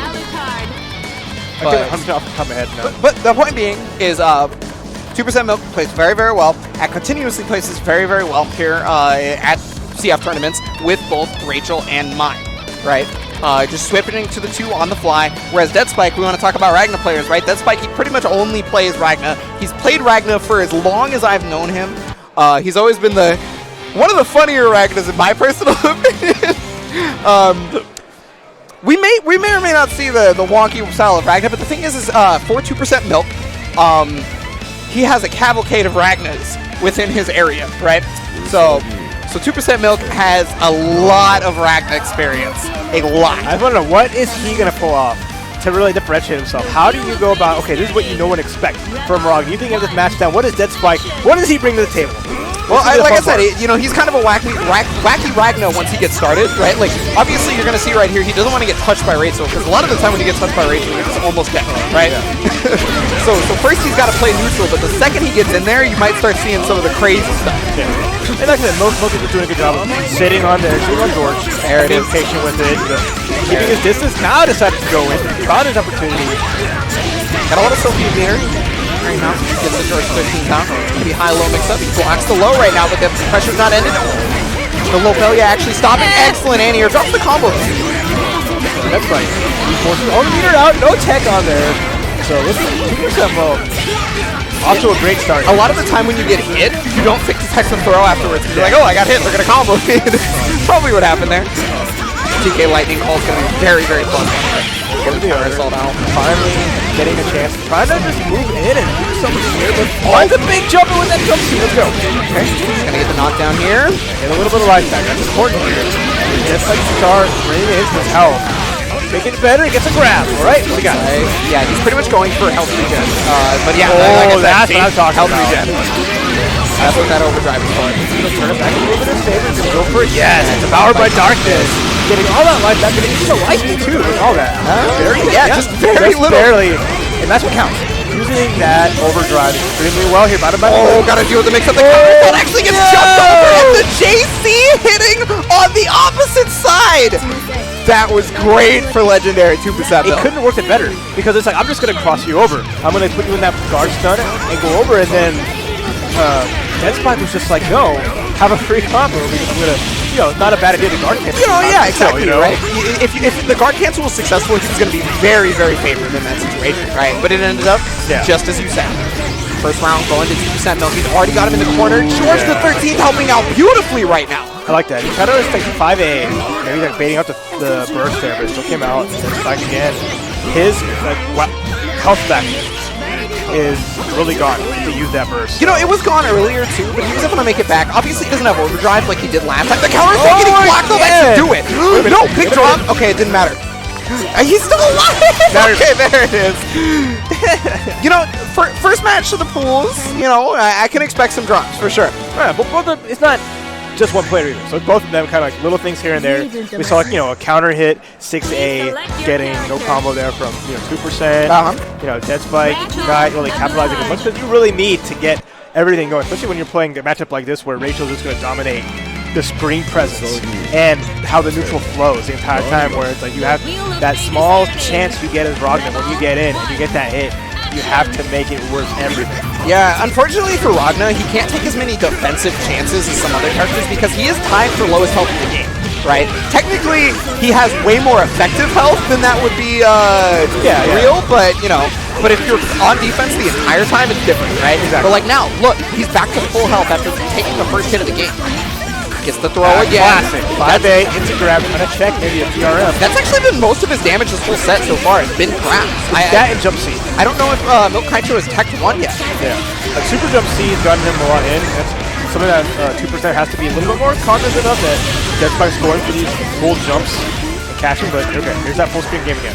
Okay, trying to avoid George. Problem is he's going to turn right back around, but he got the JC again. Yes, it only throws in JC, it seems like. Just going to finish it off right there with the distortion. That's been big, like you mentioned.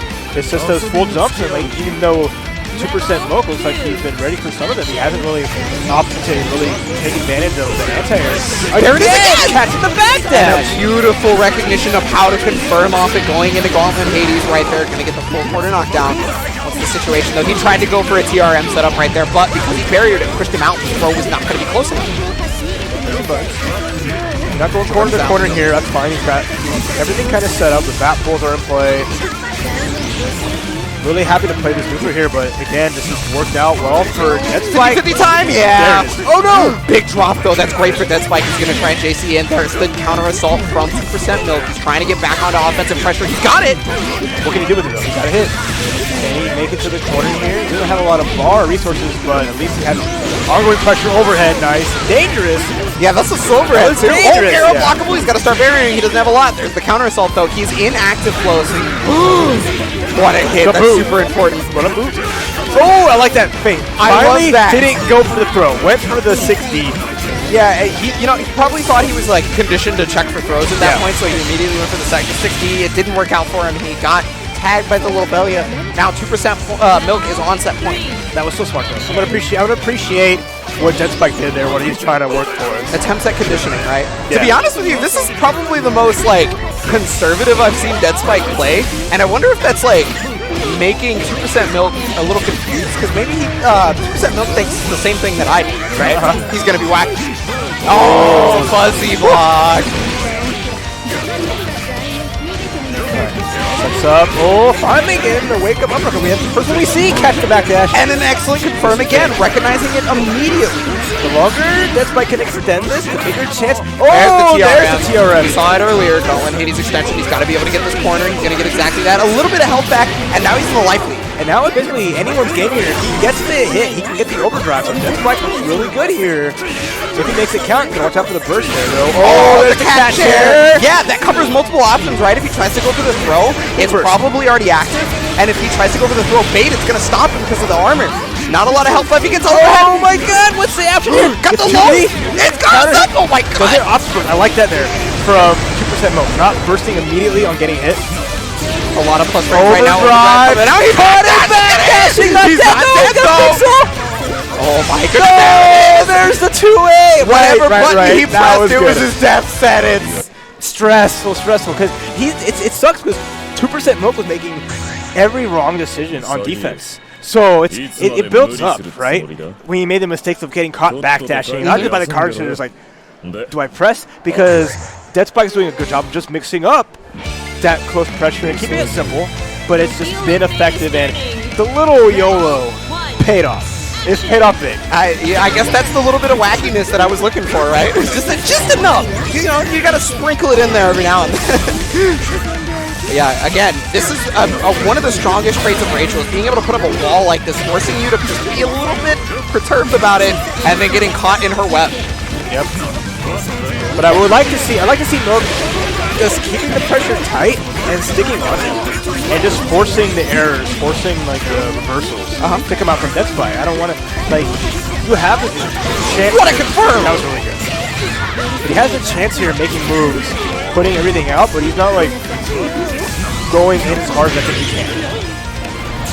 Right now, he definitely doesn't need to, for sure. He's got the lead. He's got the kill, for sure. Back again. Set point, 2% Milk. Important, jumping right into this distortion, getting hit by the jump on the way down, and that was a guaranteed jump kick too. There's no bursting out of that. Yep. He's going to opt for the Inferno Divider knockdown. It's to keep him nice and close. You know, he doesn't want to Gauntlet Hades and then not get OP, right? Nice block on the overhead right there from 2%. He's definitely waking up on the defensive choices. That was a smart blood sight right there. Got the counter hit, just enough meter to be able to RC as well. Dangerous situation. We see both trying to press kind of extra tech throw. Well, it's like a situation where Roger's going to do a little bit better, having those really good range normals to challenge, but now, no tech. Wait a minute. He's going to get the side swap. Yeah, there you go. Forward to the left. Down 2% Milk is loving this for right now. Got the low. Here comes George. Is it low or high?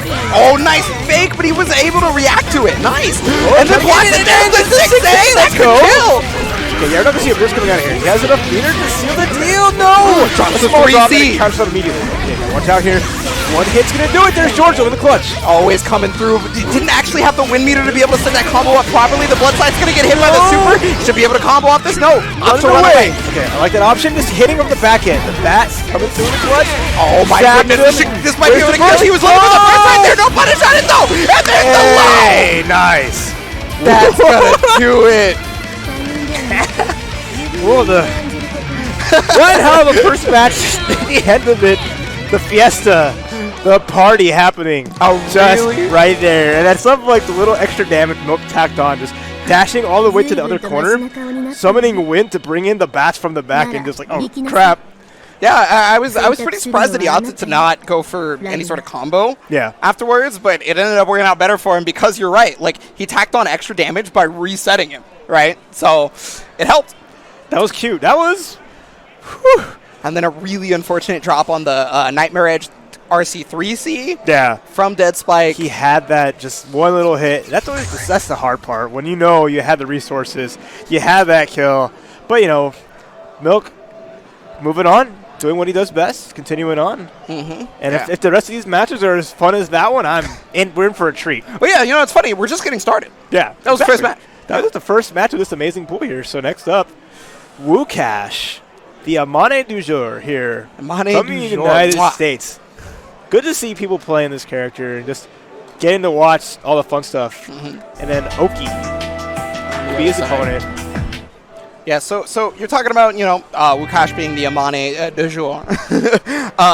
Another thing that I like to point out is Wukash was one of the writers for SRK and many other things, you know, freelance writer. A lot of the great articles that you would see throughout the years about many different games were brought to you by Wukash. But, you know, not just a writer, doing very, very well in games like Plus R, right? Incredible Guilty Gear player, and also very strong in this game, right? One of the better Amanes in America, in fact. That's what I love to see. I love to see people who are multifaceted in that sense. He not only can, you know, write the right, he can, you know, talk the talk, walk the walk. That's a threat. He can definitely chip the chip, I'll tell you what. You can see a lot of that. But, you know, on the other side, Oki playing S, which ironically has an incredibly good Oki. it wouldn't be this version of Central Fiction without, you know, the S army. I mean, sure, it's not an arcade version where it's like that extra little lag. Yeah, much harder to block. Makes her really hard to deal Even without, this character's incredible. Yeah, no. This character's got so many great things going for it, and I mean, you may be able to see that in this match, or, you know, it's possible that Wukash could shut it down. Excellent 6C right there from Wukash. A very good start. Going to be able to build up the drill bar. Also getting a nice little knockdown. You know. I mean, that's 3.4K. Nothing to sniff at. That's always like the safe jump there you're going to see. Just going to apply the pressure. But very happy to play this range game. Oh, that's okay. Yeah, the block on the jump B was really, really good there. Gonna get out. Nice jump right there. Whoa. Wow, what a 5-8. Very clean. Get the dreidel. Up. Okay. 3. Bar mitzvah time. Yeah, happy to block with a nice big life lead here. Ooh, the conversion. Yeah, that's one of the coolest parts about watching any Amane player is they understand the dead zones and the proper like ranges, right? Yeah. To be able to hit his normals, and it's always so cool to watch. It's like, wait, you knew that was gonna hit there, like. Oh, what a great drill. Not going to be able to combo off it, but look at all the chip that's possible. Yeah. Now, you can negate the chip using barrier block, but Oki just clearly was not ready for that, right? Okay, find the hit after the air dash. Doesn't opt to charge up or anything, so just trying to continue to apply pressure, but the big part is just putting Wukash full screen. He'll be happy with that. He'll definitely be happy to play that range game. Oh, caught the backdash with the dreidel. That's 3 drills. Oh, and then found it. Looks like an up back got hit. Oh, God, look at the tip. Oh, my goodness. Already 5.5, 5.6, and the extra pressure here for the next hit is going to do it. That was because Oki unfortunately fell into 1 dreidel. And look at the snowball right there. Tech. RC, nice. Tech dive and RC. 1 game up. Wukash is, you know, beautiful decision making. Absolutely. You know, and capitalizing on everything. That's the important part about playing a character like this that kind of focuses on like the hybrid of zoning and just trying to make the opportunity where they can just like apply light pressure, not a heavy mix-up, right? But it's just like Amani gets stuck to you. Well, you really want to get him off. Amani is very snowball heavy, right? So like when you're talking about like taking opportunities, that's why it's very important, is because the second you take the right opportunity, that's what happens. So coming into it right now, Oki has a lot more pressure this amount of time. I guess maybe identifying what they need to do. The Dreidels are gonna get hit. That's even worse. Again. Oh no. Okay, barriering, so at least trying to avoid the extra chip, but again, I was gonna say that's a really good starter. well, you don't see how Oki's approach is not. He's not confident in it. So you see a lot of just kind of air dashes into the drills. Not opting to just kind of run forward and maybe being patient with like this, some barrier breaks. Get an opportunity, but wow. Another excellent 5A right there. That is one of his better anti-airs because of how fast it is and how high the hitbox works. It's just, but I mean, Lukash is placing it beautifully at the same time. Okay, there's the fireball right there. Yeah. I can tell there's a little bit of matchup unfamiliarity for Oki because they're clearly not recognizing like where they can be hit from. Is what I've noticed. They've been walking into a lot of things that would be common for an Amani player to know, of course. But maybe if you don't know the character, it's not exactly common. Nice 6B right there. One of the better anti-airs in the game, in my opinion. Lukash is on top of it, understanding that Oki's approach is just kind of very one-dimensional at the moment. So he's just taking advantage of it, putting that pressure on. Like, you're not going to stop me. You're not going to beat me. And kind of up backing, forces the burst out, and now it's all Lukash here. Nice. Full screen conversions right there. Going to have 3 drill bars. That's going to do it. Yeah, I mean, even if that dive didn't kill, it definitely would have been the RC to finish it off. Yeah, that was nice. That was just what you want to see. That's basically like, here's how Amani looks when she's going off. When the character's just going in, and you're seeing the proper anti-airs, combo routes, how anticipatory you can play the character, and sniping, and just getting in your opponent's head. That was just like textbook how you want to see that character play. So I can Lukash definitely here, agree. making sure that, this is one lesser seeing characters, but how they can flex. No, character's definitely good. Like, a character's a little cheap sometimes, to be honest with you. But, I mean, that's just how BlazBlue is, and you have to learn matchups, right? Because every character is unique to the point where you're not going to study Ragna and then know how to fight Kokonoe, right? Like, it's like, yeah, maybe they have a similar footsie tool for one button. Yeah. But it's like one button, right? So like you definitely need to like be able to look at the ranges and stuff like that Amani's bringing to you. So just keep that in mind. The cast is just super diverse, like you mentioned. It's really fun and unique characters. That's kind of like the Arc Sys tradition. They're not Dragon Ball game, not Dragon Ball games. Yeah, definitely not as simplified. But the thing is, I mean, Dragon Ball has its uniqueness to it. Of course, absolutely. Yeah. So. But yeah, so Lukash is going to be moving on. Probably going to be seeing Lukash later in the bracket, I would imagine. But up next, we're going to be seeing one of the resident Unga Bungas, the Son, as I like to refer to him as, because there's the Father, the Son, and the Holy Spirit of Azrael. You sent out and here's the Son. You sent him off today. You're not participating in the tournament, I know. So it's like, Bojack.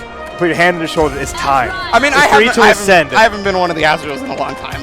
So no, but you're still a part of that family. That pack of gorillas. We're trying to get bananas, man. Deep, okay. But on the other side, Coca-Cola looks like the Kool-Aid Man Ragna. That's the color of Ragna I play when I secondary. Yeah. So Bojack coming in. Is this a button test? Or was that real? I mean, this pressure looks kind of real. There's way that this is a real man. Coca-Cola's going in. He OD'd around. What a god! He probably expected either Gustav or 5C, right? Oh, forcing the burst out of Bojack. This is working beautifully for him already. 2B into 6B. Oh wait, overheads. Don't got him, but not okay. Coca-Cola, enough of that. That was definitely something Bojack could do. Oh my goodness, he messed up his TCL. He actually could have got a ton of it. Oh my god. Missing the 5A link after it as well. Okay, there's the low. There's the coming out. Okay. You can actually get a good amount of damage from this. Yeah, I like that. This should kill. Oh god, he wanted the distortion right afterwards, which is a similar input, right? DP, fly away. Block. Okay, hit him with the DP. That's fine too. It's good because if there was a block on there, right? There could have been like maybe a burst, just beating it out cleanly. With No, the no, uppercut. because he would have died straight from the damage, right? So What he point could have wanted to bursted use? that. Oh, armor. Took it to send the dump right on top of him. Yeah, if you crouch, that crosses up. Just don't crouch that Yeah. up. There's no mix-up there at that point. He's blocking the overhead. Nice, oh, wait. 6B. Wake up Oh. 6B. The call-outs. Okay. Had me. That was the first throw he went to, and he already teched it. Oh, wait a minute! 5C, no And conversion off RC, it. but nothing. Coca-Cola's finding opportunities here, but It's double weak point. Ah, he doesn't go for it. keep it simple. There's a little too gonna far. do it, yeah. Hey, sniped him. You see the screen? That's all of Asriel's everything. airspace. Yep. That's his airspace. I mean, he had the meter to cancel, so it's like, you know what, to the skies, you're not burying? Surface to air Asriel? Yes. All of his moves are missiles. Like, you can't tell me he wouldn't have a surface-to-air missile. Yeah, first game going to Bojack, though. Like, right there, 6A to go through it. Yeah, that was a Goodness burst. gracious. And what a backdash. Tried to mix him up on it, try and to get that's cute. going to allow for the punish right here. Full counter conversion, gets hit by the overhead. No full conversion off of that, but he's going to bait this DP right now. Not a ton of damage. Nice DP, probably Gustav a mile away in the chase down. And yeah, talking about seeing some a mile away. He saw that backdash a mile away. Oh, and the Gustav again. Stay in place again, just letting him just fall on top. Okay, These two have to know each other, right? Like, they're just having a, let's just be a barstool. They're having a good old fashioned time oh, here. messing up the double weak Hey, point. But hey, he got Pixies. that right. That's gonna That's be still it. going to kill regardless. Look at Coca-Cola's face right there. Like, oh boy. You know, sometimes it'd be like that though, Raph, right? Like, This is my possible first match. He's gotta have fun with. Fight the Bojack. I with the 2A at the end of the stop. That was actually recovery, I think. Okay. Oh, that was smart because that 6C, if he blocked it, that would have been plus range. Oh no. I don't think he meant to do that. Okay. Just getting the point on there. That's really nice and cute, but no barrier. There's the grab, throw counter. Double weak points. What's we gonna see here? I want to see. Let's use them all up. Okay. I'm not going to say it. Wait a minute. Wait a minute. One more hit. Okay. Do it. Wow! And the cross up. The 5B put him on cross-up range. He's going to OD through it. Oh, but that also crossed up right there. That was terrible for Bojack. He got a little bit too cocky right there. Nice anti-air, though. Oh my Jumps God. out of the throw. Waiting This for is a DP. actually a I'm chance. waiting for a Oh, DP, and there it is. Dash forward uppercut. Nice. Bojack matches would not go any other way, and I would be disappointed if they did. That's a Coca-Cola match too. That's not just pure Bojack, you know? No, you're Because right. Coca-Cola played his game. It was like, you want to be Wild Boys? You want to just rip off our shirts and show the hair and just run at each other? We can do that. I thought he was coming back for a second there. Like, until the DPs, like, crossed each other, I was like, oh my, wait, hold on. I think Koga has, like, recognized the level of dumb he needs to go. Like, and this is to go even further. But Bojack is like, you know, I was born from the dumb. You do not know what the dumb is. I've lived it, breathed it. Become one with the dumb. And, you know, the dumb is going to move on. There you go. But, you know, the sun. The sun. The sun. It's going to move on. Coca-Cola does have the losers bracket, though, so, you know, good chance that we could see Coca-Cola again here fairly soon. But, you know, we got to keep these matches rolling. And up next, we are actually going to give you guys a nice little bit of a treat, in my personal opinion, because we are going to have AM's Mecha Oni. You guys like Bullet? Have you guys heard of Bullet? Do you know what that character is at all? There's been I know three some on stream some people today. don't actually know what a Bullet is. Yeah. No one knows what is this character. What is Bullet? Explain what Bullet is and represents in this landscape of Central Fiction Land. Well, you know, so I had a more succinct explanation of Bullet in my Spectator's Guide prior to EVO, when CF was first showed up there. But to give you a small amount of information on Bullet, she's kind of like a hybrid grappler, right? She's one of the only characters with a step dash. There's multiple characters with a step dash in this game, but she has that, right? But she also charges up what's called her heat levels, right? So she has 3 heat levels, and her moves and damage become significantly enhanced. So a lot of people talk about how Bullet's kind of not the strongest character, but when she gets heat levels, she's a real-ass character, let me tell you. She becomes legitimately terrifying. Oh, this is a cannon fight, actually. This is a lore battle right here. Bullet versus Amane. But yeah, so on the other side, we're going to have Lab versus BPM playing Amane. We just saw Wucash playing Amane, so let's see if a similar strategy can end up being employed. Or if we're going to see what Amane looks like when he has to play, you know, when he's kind of stuck. Yeah, we'll see if he gets stuck. I mean, again, you know, Bullet's going to have to navigate, you know, all the sleeves, all the drills to get past there. So if Mecha Oni can just, there you go, invade that space. What a defensive jump up. Yeah, that was really, really good for Paying BPM off. right there. Gonna get some good damage. Not gonna get so much in terms of drill. Wanted to set up maybe an error blockable situation. I'm not too sure. Uh-oh, you let Mecha Oni in. Just Yeah, that reverse, was get gonna him be out. heat levels. He was gonna gain heat levels from that. Oh, way to Nice, go with JD. that. See, Nice. look at that. Got the heat levels. Look how much damage this is gonna be able to get for a regular knockdown. Now watch what happens when she does damage with the heat level. Just again, counter sold out. This is kind of thing for BPM. If he's fine, there you go. Hits like that. Caught the roll. Yeah, you backwards. cannot roll against Amane in that situation. Oh, again. You gonna force out a burst? Oh yeah, this could kill. Let's see it. He's just gonna try No. to finish the job. Nice. And I mean, you know, it can totally make sense to not burst there, right? Because you might want that burst for the whole next round. Because if he bursted there, there was very little chance that he would get it back this time, right?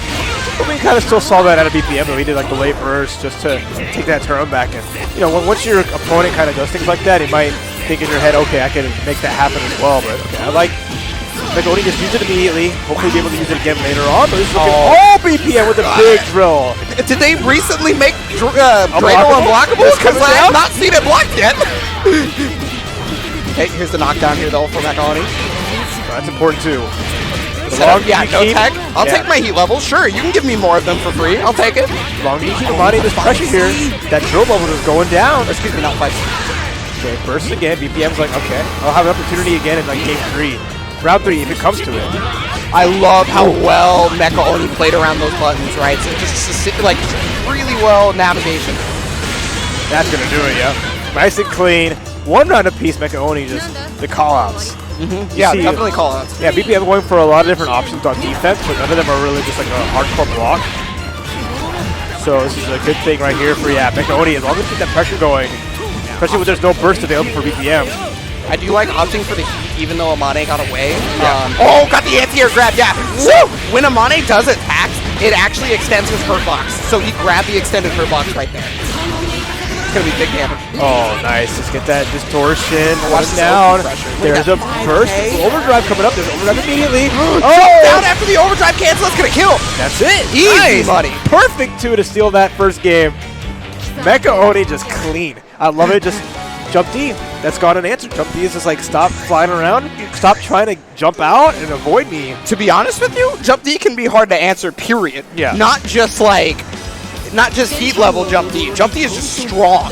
But it hit clean a lot. Yeah. That's coming from, you know, BPM just trying to get a hit in or evade, but it's just not really happening at the moment. We got the hit right there. Nice. Almost a really strong conversion right there, actually. I can understand why he would drop that one. All right, you go pull up.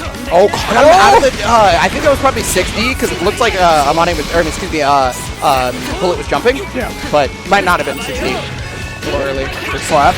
Oh my god. So that's one of the nice things about Bullet's command grabs is they have invincibility depending on which one. So one of them has projectile invulnerability, the other one has strike invulnerability, etc. Right? Good pressure again. BPM just taking the damage here. That's a safe Wake jump. up. Yeah. Yep. I That love is it. it's so dead. That was 5C fatal counter Dunk. with a 100 bar and overdrive. He might have died from full health. Like Super good. Again, Mecha Oni just playing it extremely well. Just making sure those safe jumps are crispy. Find the pressure there. Put the heat levels on. And just, There's the low. my god, let's go. Yeah, that's the first time he actually went for the low option off of the drive, right? Because she has 3. She has the mid, the overhead, and the low. Yeah. Chunker back to the corner. Yep. It's going to get 1 heat level off it and push him back to the corner. And solid damage here. Try to catch the tech. Overdrive again. And the Goomba Stomp Yeah, just JD. has worked a lot for BPM, but now he's got a lot on his plate here. Yeah, you can tell the pressure that's being put on him because you notice he's being a bit more aggressive now, right? He's Yeah. air dashing forward a little bit more. Trying to catch a dashboard. Oh, wow, actually caught the JD. Missing, though, the follow-up of the RC, but gets the anti-air. Again, no follow-up. A lot of hits. Not leading to enough, and now he's going to be careful here. Mecha with heat levels up. Yeah, still the life lead. Oh, got the anti-air throw. That's going to kill him as he bursts. He tried to super before the burst, but he couldn't get it in time. Really unfortunate. This is going to give BPM one more chance, and there's the air unblockable 5B. Good stuff. Mecha Oni taking that 2-0.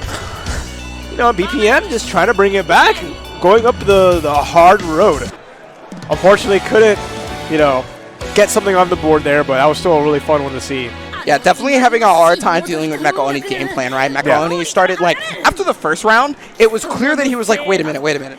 I'm kind of not playing against Amane, so I need to play against Amane in my head. Whereas, like, you notice he dodged. First, he dodged a drill by just holding JD in the air, right? And then after that, he dodged a 6C by crouching under it. And then he jumped over the 2C and immediately got the hit right afterwards. Like, that was like clear textbook, like, okay, I just need to fight Amane in my head. And that's what matters. Once you actually have that matchup knowledge, that's where you kind of see. Because a character like Bullet that has to navigate more than you ever would really want to. But just knowing how to pick those spots was really fun to see and watch as a whole. So good stuff again to Mecha Oni. Just, you know, that's what comes from just that years of knowledge from playing that character so much and drilling it into your head. No pun intended. But yeah, so Mecha Oni's going to be moving on in that pool. And we got to keep going here. Got to keep going. And we're going to go now against, I think this might be actually one of the better matches we've seen so far. Because it's going to be UIU's Beautiful Dude versus the Joker 27. Now, we can talk about Beautiful Dude first, and then we can move on to Joker. So Beautiful Dude, a lot of people know him originally from Guilty Gear, right? Then he moved on to be the Tanakana Slayer. But in that time, he's always played BlazBlue. Right? And he loves this game, to my knowledge. But he loves Relius, and he loves Relius 2C. He said it's maybe his favorite button in fighting games. Right? So, you know, he's always a very Chuny type player. Yeah. Like, he knows his brand. He lives and dies by his brand. Like, the eye packs has become one with him. You know, there was a very real reason why he has the eye packs, true, by the way. But he's embraced it. He acts like, this is a part of me now. This is part of the brand. And he will not, you know, leave that ever. You know, that's what's the fun part about someone like Beautiful Dude is just like all like the memes and the fun stuff he embraces, be it Yu-Gi-Oh, you know, eye patch and whatever else. Yes, you did get baited. Get destroyed, Black Rose.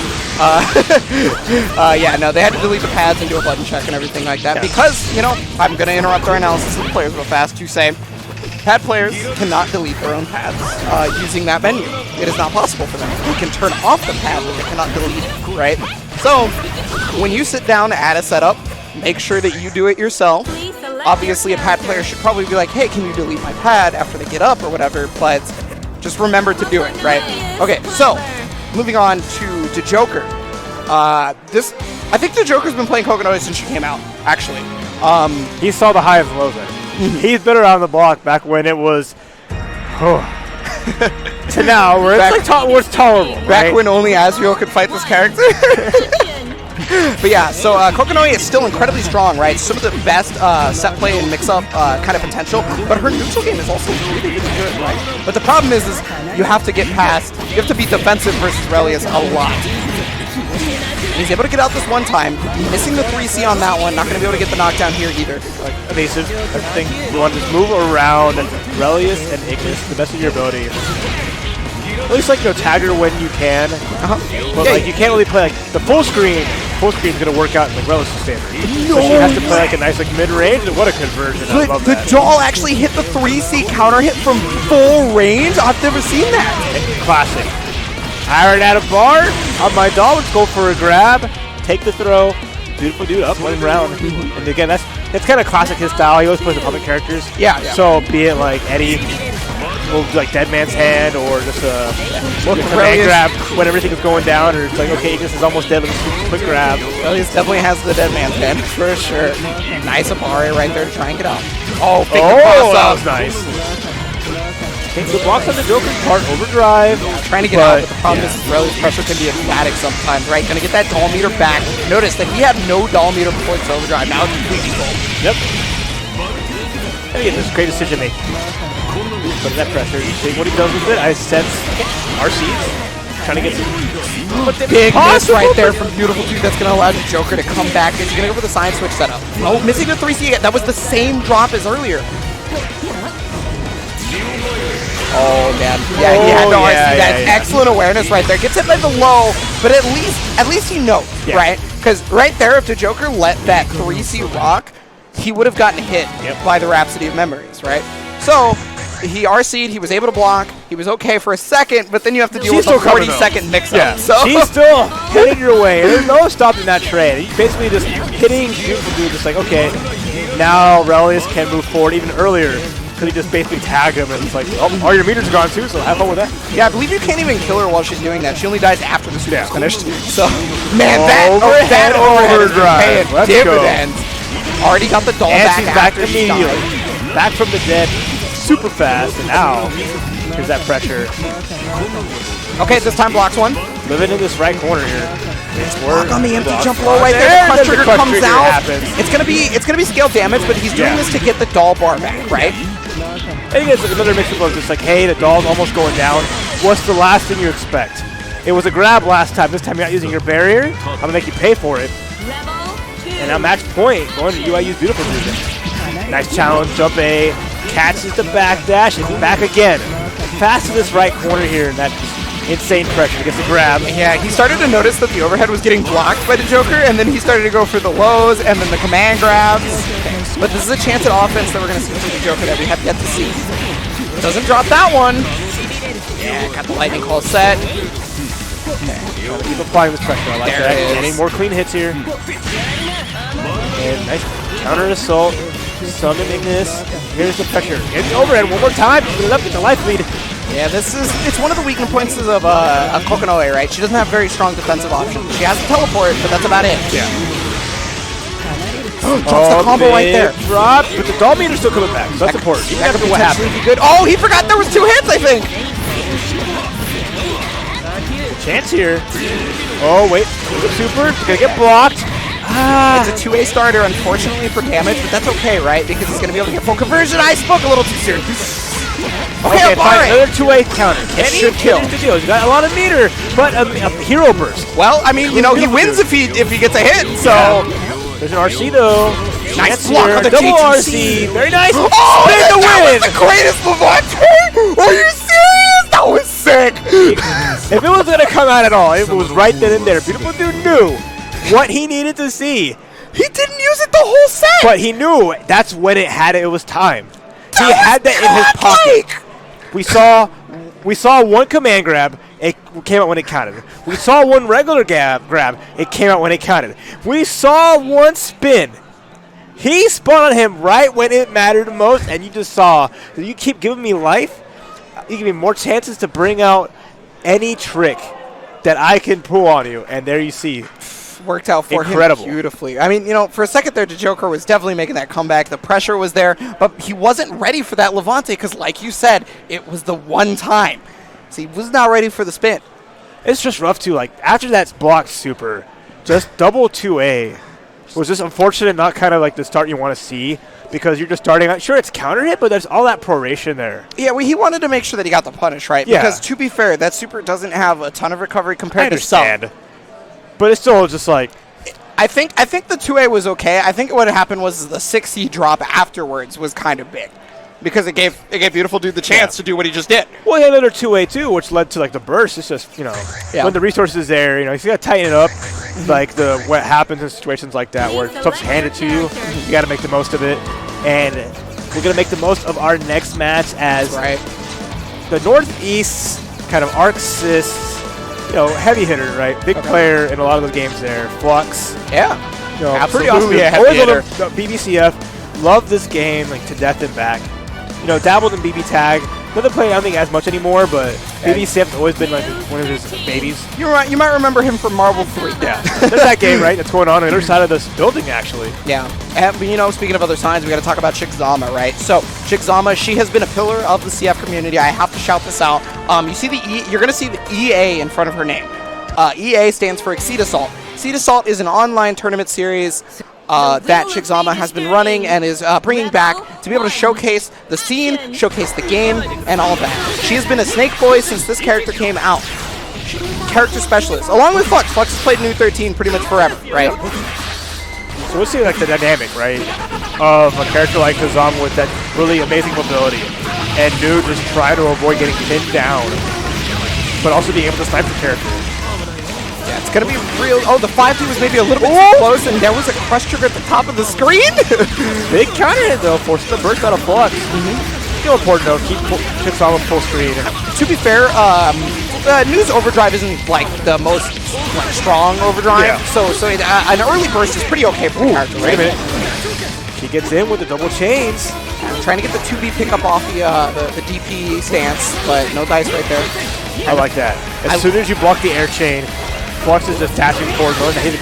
She's going to come down eventually, trying to get that side swap, and here we go. She's getting that damage. Full extension with the corner carry right there. Drop on the jump. 60. Get got hit the again. chain. Wait a minute. Wait, is this opportunity with 100 meters. This should be it. If Chigzama gets this grab right to super. There Yes. we go. Mizuchi. Hey, first round going there to Chigzama. So what I liked about what Flux was doing was exactly what you talked about, moving as soon as one of the chains came out, right? Because then it made Chick have to commit to something. And then that means he could get where he wanted to be, but Chick has been navigating this beautifully despite that. Yeah, look at you shooting really well. Oh, When he's the a chain's in, teleport chain. And just good mix-ups, right? When is Chigzama gonna go in? After, is she gonna double chain? You know, so not really being very predictable with it. Try to dash under. But this time Chigzama was mix-up. ready. Plus frames. What do you I got? love that pressure right there. You know, 5D is not as plus as it once was, but it's still plus on block. Gotta do it. Jahaku attention. Quick finish there. Chigzama with a very, very strong first game, putting Flux in the thinker. Yeah, she even went for the slightly harder combo after Jayako. I don't know if she thinks she needed its kill or what have you, but Maybe she want to flex. you've You've been playing this character for so long, might as well oh no, go ham. Flux. Is he doing it? Oh no, you had your buttons Is it wrong. time? Uh-oh. His buttons weren't wrong. Okay. Okay, I'm about to say, don't scare me like that. Fox has got so much experience. That would be a rookie Oh wait, mistake. was that on the left side? Chick was checking her buttons. Okay. If that was on the left side, but she didn't change any buttons, so I guess it was fine. Action. So we'll see. How is Flux going to approach this defensively? Nice, just 5A. So this could be a really annoying matchup, in my personal opinion, for New. Because you know how she has the gravity well, right? That's normally supposed to stop you from moving. It doesn't stop. It doesn't It stop doesn't stop Kazuma. He does not care. This character will not be chained down. He is the one that does the chaining. Yeah. Thank you for that, Rap. Alright, good conversion here. Flux looking a little bit better. Starting game 2. Here's the knockdown with the spike chaser. It is delayed. There's the crush trigger. Excellent from Flux. Good drop, for though. you. Giving her a chance with the dash forward. Really smart. Get that full screen space again and just... Nice. Ah, there it is, the 5D. One of the best projectiles in the game for durability's sake. Yeah. Killing that's a chain, but not even just that, but actually just hitting Kazama from that full screen.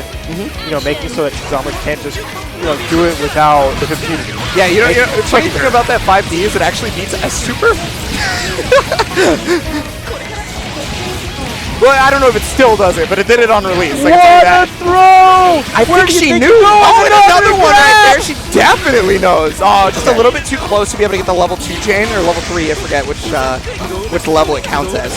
But still, applying the pressure afterwards. So even though it didn't finish the combo, keeping Flux in the position. What a... That was so good. Answers on answers, am I right? Getting a chance to party here, but Kazama does have overdrive available. Up backs, mix up time. That was a good block right there from Flux and an excellent counter assault. Yeah, wants to negate this overdrive as much as he can. He's going to do exactly that on top of getting some damage. Never mind. Look at this life back. Kazama going for the side swap. Flux with the burst. I mean, if he gets one hit, there's a good chance he could kill. But it depends on the hit because New is not a big damage character. Oh, the nice just frame trap. Oh, but big the drop. super misses. It's okay though. Still has a bunch there it is. The 6A right there. People's elbow.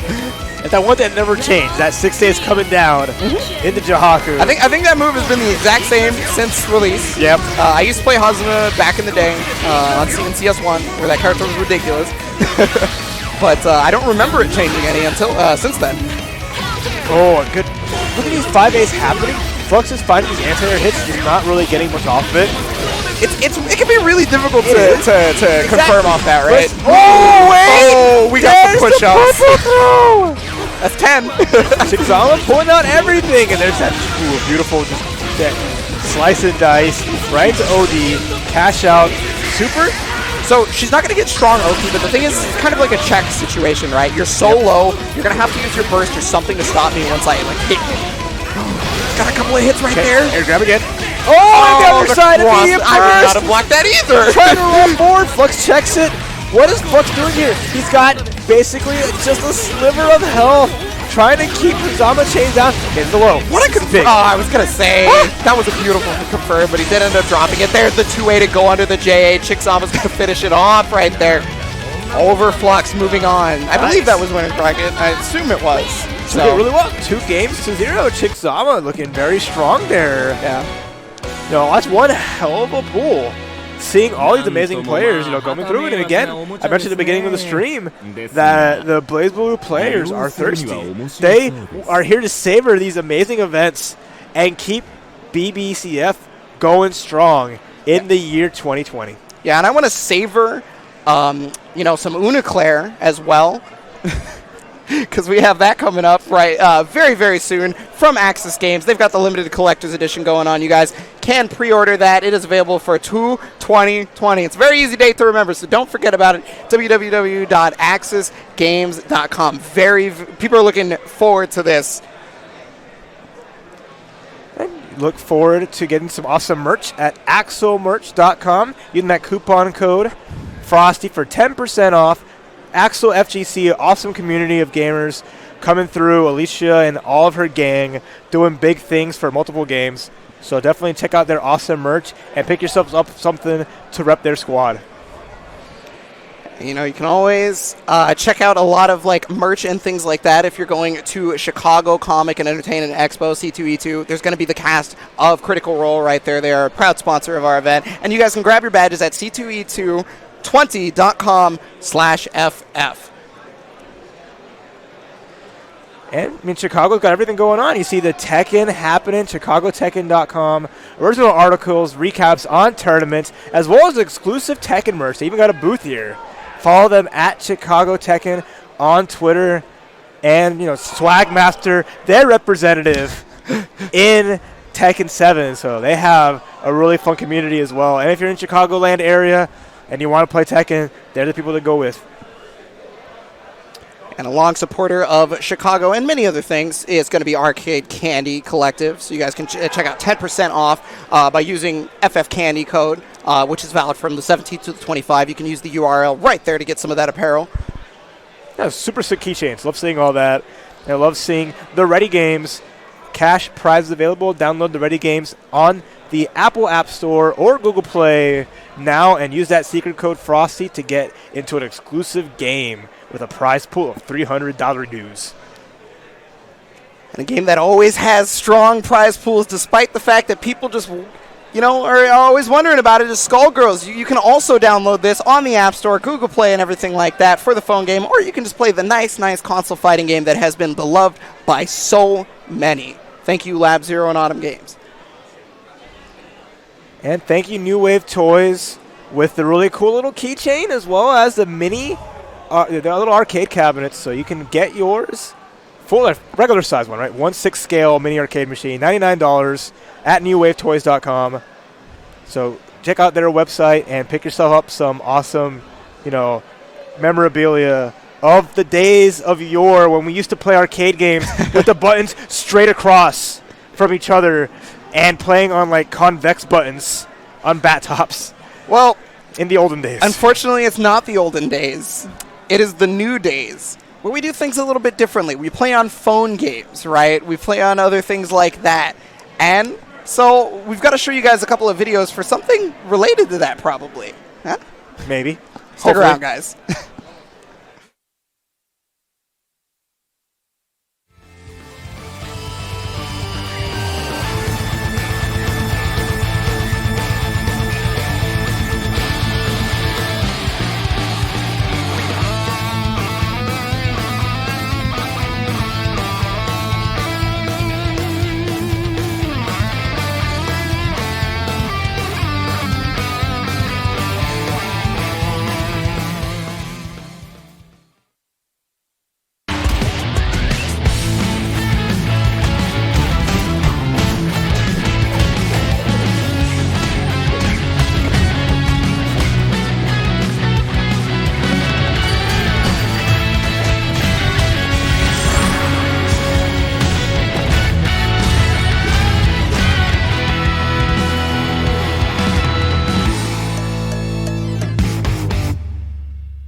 and they're GBVS, them's fighting herds, so much fighting game goodness here at Frosty Faustings. They even got playable demos here. That was the first thing I did, wait in line to play some of that delicious Granblue goodness. Yeah, I saw you tweeting about it actually. It's fun. I enjoy it. Getting to play all the characters that weren't available previously. Right? Right. This is the first XII time. coming through. You want Bosragi, you want Matera, you want all those good new characters people can try out. You know, Lord Knight just camping out those stations over there trying to get that data. If you're not here, I'm sorry. And, you know, but, you know, stick to Twitter, see all the fun stuff coming out and people's, you know, ideas and theories and what they think of the game are coming through. And, you know, Q1 2020, game's coming out, so I'm looking forward to that. To be honest with you, I saw a lot of that at the Them Fighting Herds booth as well. The Them Fighting Herds booth is kind of close to the XII booth, and there was definitely like a line for people trying to play Them Fighting Herds. Yeah. Which was very surprising for me personally. Maybe that's because I live under a rock. I don't know. People love them some ponies, all right? They love them some equestrians. But we don't got any horses here. Do you know we what only I have love? gorillas. Yes! There is no horses. I love me some Azrael. And not to be outdone, an ape of a different flavor. Coming from 2%. Oh, she is the queen of the monkeys. I'm just gonna tell you right now. She's the queen.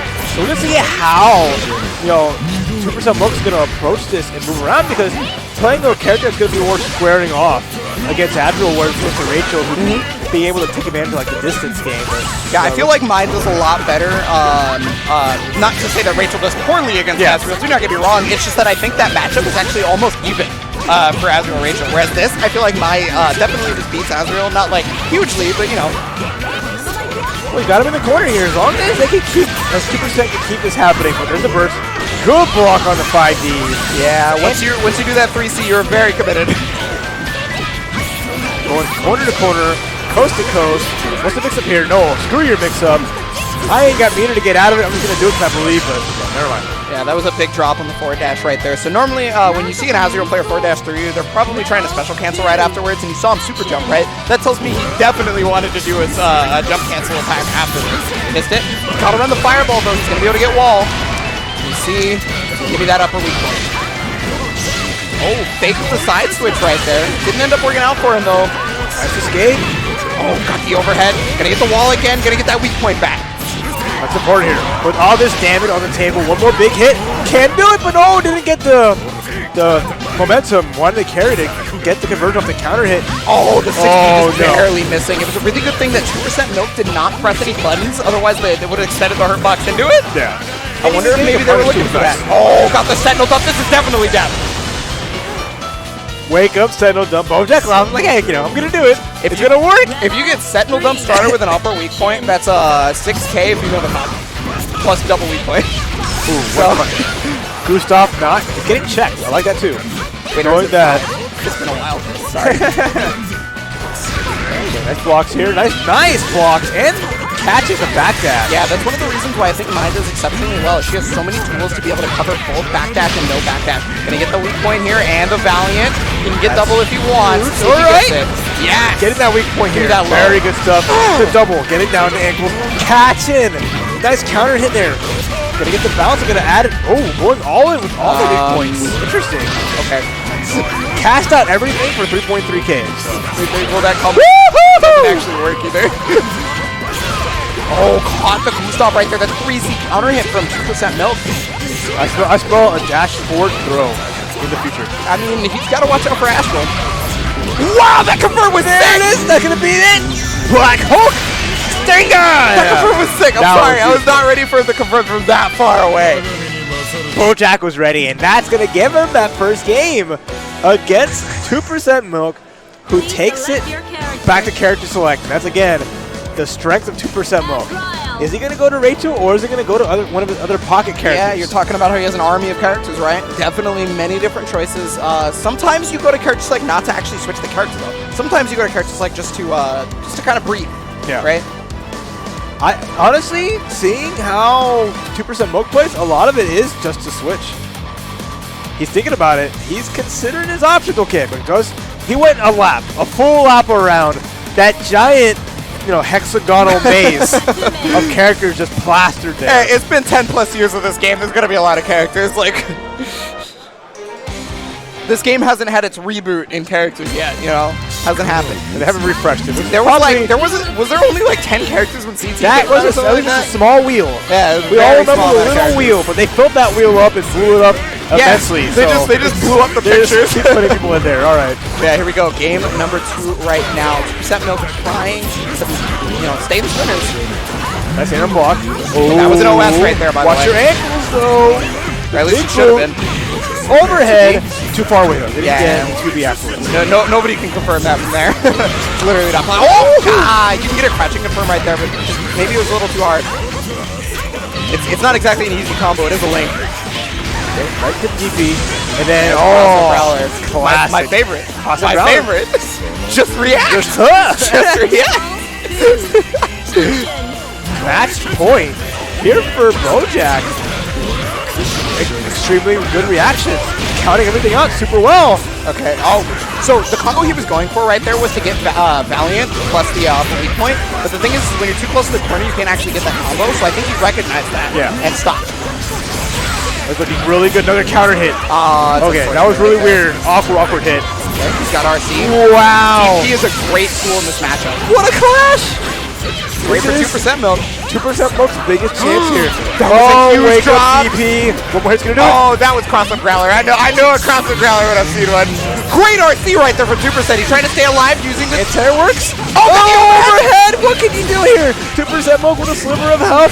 gotta be Doesn't able to get- have a lot of resources though. Has to watch out for the DP. That's Fatal why he counter. can't fail. Oh my God! He's got a good amount of bar. This is gonna hurt. Will he cash out? Will 2% Milk steal here? Try to put the checker situation. What is it? Oh, didn't my properly God. bait the DP. So normally what you're doing there on Azrael's knockdown is you're baiting his DP by low profiling, all right? Because almost every character in the game can do that, which is what 2% kind of did. The only problem was is he was too horizontally close to him. So you can't low profile it if it's touching your head, right? The idea was right. Yeah, The 2% pacing was Milk wrong. knew what was going to happen. He knew this giant knee was going to fly through the heavens. Bojack believed. That's all that mattered. He had a round to give, but, that's how it goes, though. You can't be perfect all the time. And, one mistake like that, you still got to lose his bracket to kind of tighten up and make it work for him, but... Bojack moving on. Muscling through, continuing on in the B pool. He's getting a lot more clean as the day goes.